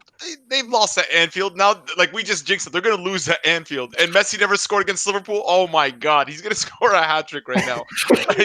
It's like, look, Madrid fans, it's over, guys. It's over. We have to invest in Valencia beating them in the Copa del Rey. So Red, what's the final going to be? Red, what's the final going to be? Oh, it's okay. So look, first of all, for the Ajax Spurs game, let me be serious. For the Ajax Spurs game, Spurs, unfortunately, they're out because the first leg is in Amsterdam Stadium, so they're going to need the away goal. No. First leg is at Tottenham Stadium. No, I'm pretty sure it's Amsterdam. No. Sports Home Stadium. Okay, if it's at Tottenham Stadium, that's perfect. They can keep a clean because they just have to get a clean sheet at that point and like limit Ajax's away goals because then they'll have Son back in the second leg because he's missing the first leg. Yeah. Because they need the away goal if they want to get past Ajax. So if the first leg is at Spurs Stadium, there's a chance I'll edge Spurs to go over Ajax, even though I think Ajax play better football. But Spurs isn't as slow as Juve, and they're not as sloppy as Madrid. So I feel like they're a bit more of a complete team this season. Than both those respective teams. So and Ajax, you can't score against them. Like they've conceded 4 in their last 4 games. So or actually no 5 actually. I mean, basically for me, like the way I am viewing it right now is, I just feel that Son missing the first leg, I think is going to be huge. I think that Tottenham are pretty. Tottenham, I think will be a lot more solid. No Son, okay. They're left with Loriente, and he's a brick. We know that. No. But my thing is that I just think that for Ajax, this is second leg at Amsterdam in front of your own fans. Is basically semi-final, Champions League semi-final, second leg. All you have to do is pretty much do this in front of your fans to get into the final. I think that's going to be huge for Ajax. So I just think that's. Hello? The thing about Liverpool is this: that second leg being at Anfield is crucial. Oh, okay. I didn't get to the Barca-Liverpool game. For that one, I also wanted to say, look, only Liverpool can beat Barca. Like in the whole competition, like the only team like if Barca beats Liverpool, it's over. If Barca beat Liverpool, it's a wrap. Exactly. Whoever wins from Barca Liverpool, I feel is going to win the whole thing. Unless it's Spurs Liverpool final, because that could be a tense game. It could be like a 50-50. But if it's Barca Spurs. If Barca Spurs or Barca Ajax, I feel like Barca would beat both those teams. Ajax, they'll beat Ajax because they already own half the team. Like De Jong and De Ligt are pretty much Barca players. True. They're gonna bend over HH. Like you know what? You know what's funny about this game, the Liverpool Barcelona? It's like 2009 Chelsea against. It's been 10 years since the Chelsea Barcelona game. So I think it's just funny. Like it's been 10 years since that game. Nope. And both of them, between Chelsea and Liverpool, how they have a quality manager that has been built a fortress at their home stadium, Stamford Bridge and Anfield. Bro, it could happen like in this fashion as well, bro. Back in 2008 semi-final, United versus Barcelona, 1-0, United won. Yeah, this will be like close. No. Okay, wait. My thing is that, look, if Messi really turns up, I don't know how he can be stopped, but I believe that for Klopp and Liverpool, like especially if he employs the Brexit midfield, I think the key thing is they're going to try and stop Messi, because if you stop Messi and you take him out of the game, you pretty much stifle. Let's be real. Barcelona are not going to beat Liverpool like 5-0 in the first leg. I think they'll win the first leg, but I'm looking at maybe like a 2-1. Liverpool just need that away goal, but Liverpool at Anfield. Semi-final, second leg, you just need to. Same thing with Ajax. At your own home ground, all you need to do is just close this up. And if there's not because I told you, without the refereeing decision, Chelsea would have been in that final. Everyone knows that. Without the refereeing decision, they would have been in that final against. Say one more thing. One more thing. I just want to say one thing. I just want to say one thing. Jordi Alba, the way he flow and goes forward for the attacking way, I think so. This is a great game for Mohamed Salah to at least score a goal. Okay. Can I say? He can have space, and especially at the Camp Nou, because that's a big pitch. So it's a big pitch with a front three who go wide. Can I say something? He hasn't go. I think this is where Van Dijk stands on trial. Van Dijk stands on trial whether he is really the best defender in the world. Sure. 1,000%. And he's spoken of as such highly as Liverpool fans. He stands on trial. That's what I'm saying. Oh no! I mean, basically for me, like, which is why I say to Liverpool fans, like, I don't give a damn about Van Dijk defending against guys in the Premier League. That's irrelevant for me. Yeah. Now you're up against the Oos, the Cannibal, and the Messi. Nobody in the Premier League is even close to the technical ability of that front three. Yeah. So if Van Dijk can hold these guys and really defend these guys, then boom, you're number one. So Liverpool fans. Van Dijk ain't number one because of what he does in Premier League. He will be the undisputed number one if this guy is a rock and stifles That's front three. One Then And the one thing about Liverpool, wait. Jujuman then Muntaha. Jujuman. yeah, and the one thing about Liverpool, everyone forgets too, is Sadio Mane. I'm not sure Barcelona can stop Sadio Mane because Sadio Mane is. I mean, he showed up against Madrid, Bayern Munich. This guy, when the pressure is on and like everyone is down, Sadio Mane is the guy that lifts up the team. So the fact that Sadio Mane is playing, I expect Sadio Mane to have an impact in that game. I think out of all the Liverpool players, all the front three, I think Sadio Mane is the most dangerous. Is the most dangerous player for Liverpool. All right, Muntaha. Hey, man, look what I see. Like people are saying Sadio Mane, Salah. This is what I see. I think so. Roberto Firmino will play the crucial thing because if you just stick glue with Sergio Busquets, don't allow him to like this is what I see. Man, Arthur is great player, man. I'm not denying that. But the ways Busquets go for the vertical balls, like look, man, what happened against United? First, like same thing, Busquets. If this is what I see. If you foul Busquets on in the Barcelona defense, on the top of the field, don't allow him to get into the game, man. This is what I see. Liverpool have a chance. And secondly, I think basically if Liverpool, but think about because talk about how Liverpool can be aggressive and really attack. If Barcelona are on their game, and the specific thing, if Messi has a great game, it's a wrap. Yeah.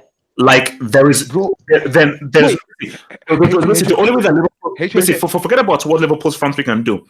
If Liverpool allow Messi to be Messi, Liverpool can score as many goals as they want. Barcelona will blitz it because remember you're dealing with a creative genius, a goal scoring genius, and a guy who can run past 4 or 5 guys. So forget about Liverpool. The first thing Liverpool have to concentrate is how do we take Messi out of the game before about attacking and what we do. How do you take Messi? Because if you allow Messi, if you just do we attack, you attack, and you give Messi space, and you don't have a defensive plan for Messi, and Messi can create and pass whatever he wants, then I just want to say one thing, man. Look, man, I don't understand. Like, I can't see, Liverpool is going to play a high pressing game from the start of from the first minute, man. They have to sit deep, bro. Come on, they have to. No. That's awful. You never sit deep against Barcelona. You're giving so many space to Messi. No, but last team that did that, Muntaha 8-6. Bro. No.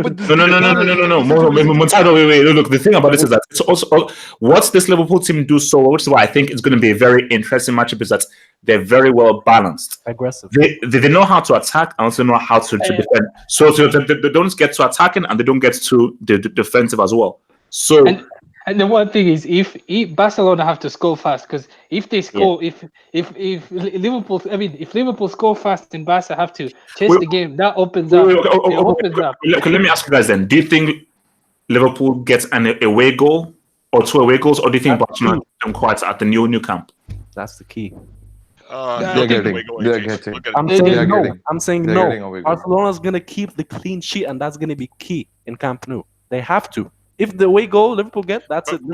Barca can't. Barca, they don't have that choice. They don't have the defensive powers to be able to shut people out. Bro, like Barca can outscore you 100%. They will outscore them. They can. For me, Liverpool are getting at least 1 away goal. That's what I say. And because the one thing is, what's it called? Based on people say that PSG were dominant and Liverpool were able to get an away goal. I'm expecting, and people are saying Barca were less dominant. I mean, I'm expecting Liverpool to score at least 1 goal. At least one goal. All they have to do, all Barca have to do in the first leg is make sure the fullbacks. What if the scoreline is 4-2 for the first leg? Barcelona win 4-2. Oh, that's really bad. That's 2 away goals, which means that because look, basically this is such a weird game because I believe that pitch and Barcelona way Barcelona play is tailor-made for Liverpool to get away goals. Liverpool don't have to win the game. All they need to do is get away goals. The thing about the second leg at Anfield, Liverpool are very strong. But let's just be real right now. Man City do play very similar to Barcelona. And let's just be real. Man City dominated that game at Anfield. And if Mahrez had scored that penalty, they would have beaten Liverpool. Probably. And City totally dominated that game at Anfield. It was a pretty boring game, but City dominated the game. So Barcelona can easily go to Anfield and dominate possession, and they've got a Messi in there. So my thing about it is that I know Liverpool are very strong as Anfield, and they've had a great record. They've not played anybody to the standard of that front three. And Anfield. but you're forgetting wait. I'm going to go to Ali first, then once. Okay, Ali. this is the thing that Barcelona have Jordi Alba and Sergio Roberto as what do you call it? Semedo is better, by the way. As you were saying, Mane is going to annihilate that right side first of all. Okay, Yeah. Not even a question, not even a doubt. And the problem is Barcelona are playing against Sadio Mane, Firmino, and Salah. Even though they're amazing attackingly, their work rate is so good.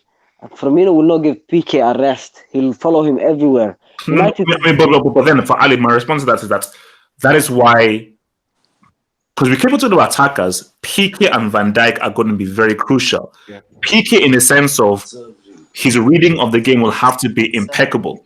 Because it's about can he position himself in those areas to know where those balls are coming from Firmino and Mane. And for Van Dijk, Messi.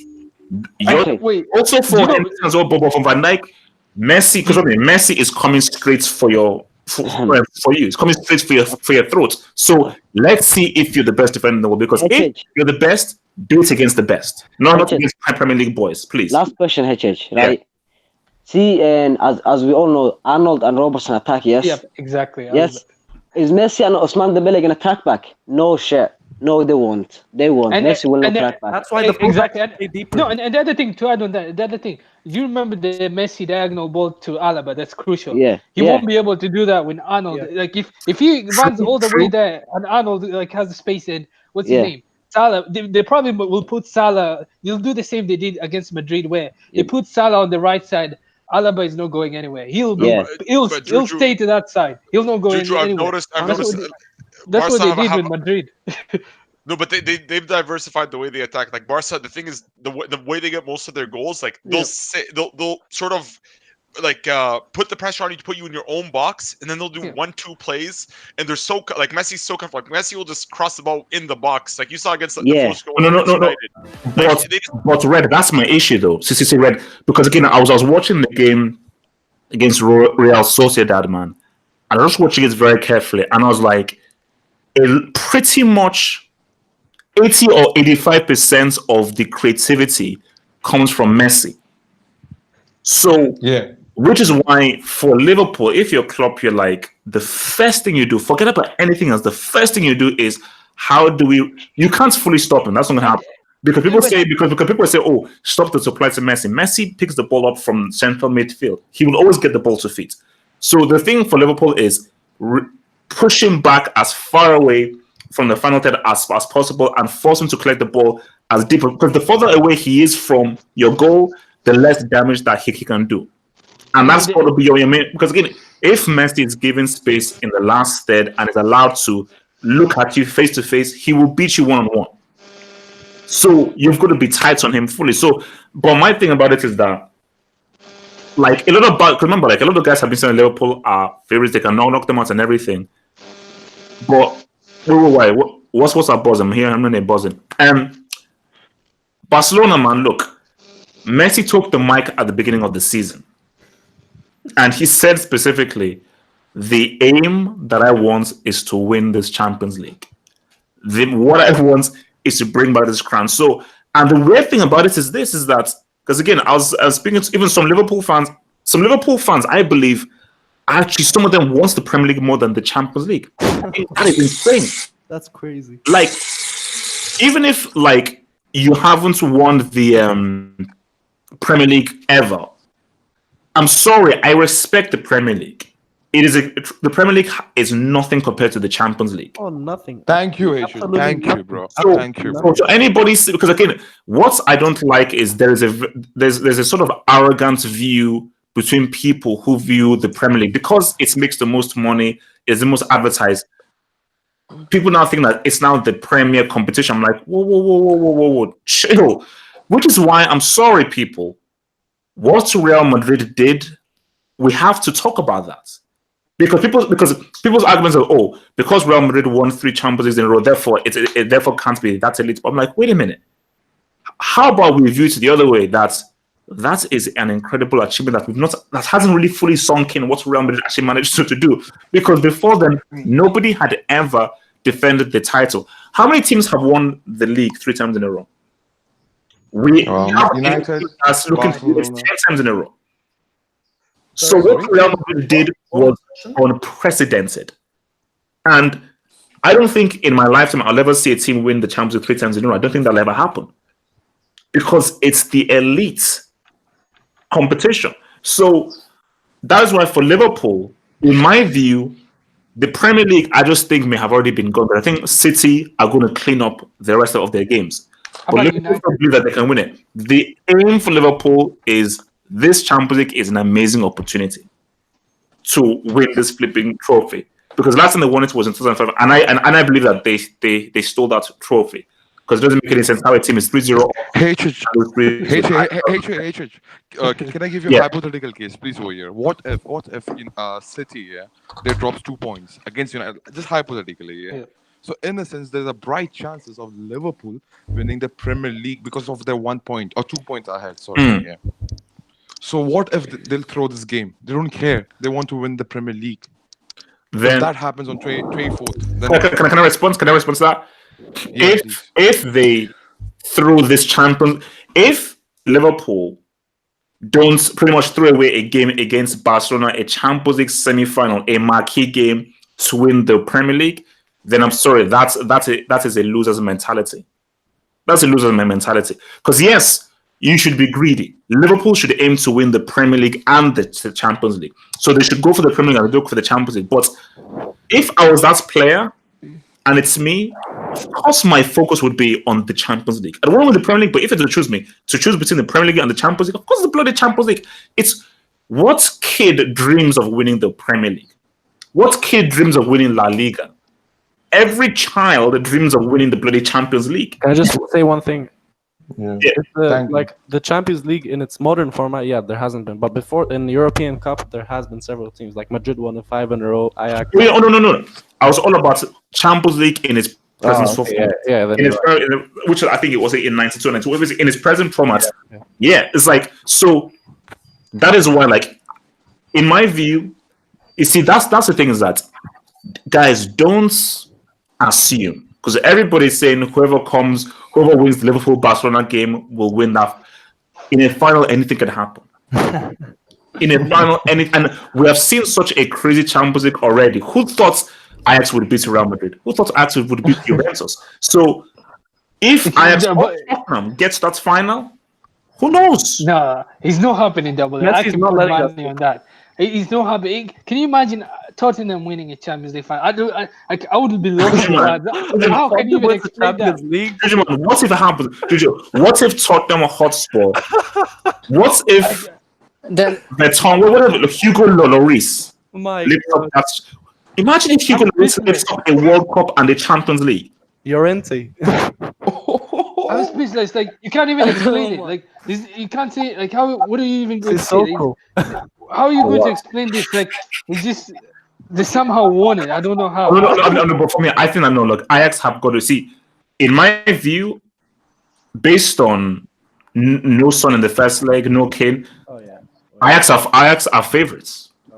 And the way to remember, this is probably the first time, based on how well acted against Real Madrid and events, that they're actually favorites in a game.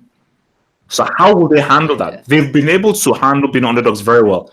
Now, how do you handle where you are expected to beat Tottenham because you're the favorites? Based on how well you've played, you don't have the injuries that they have. You expect to do that. So does that work against them? No. I think Ajax are gonna go in with the mindset that they're the underdogs. They're gonna tell no, has impossible because I'm saying they're gonna tell themselves that they're gonna say, okay, this Tottenham team are older, more experienced. They beat a great City team. We're still the underdog. We're the surprise of this tournament. They have to tell themselves that because they have to keep in their humble state so they just play their game.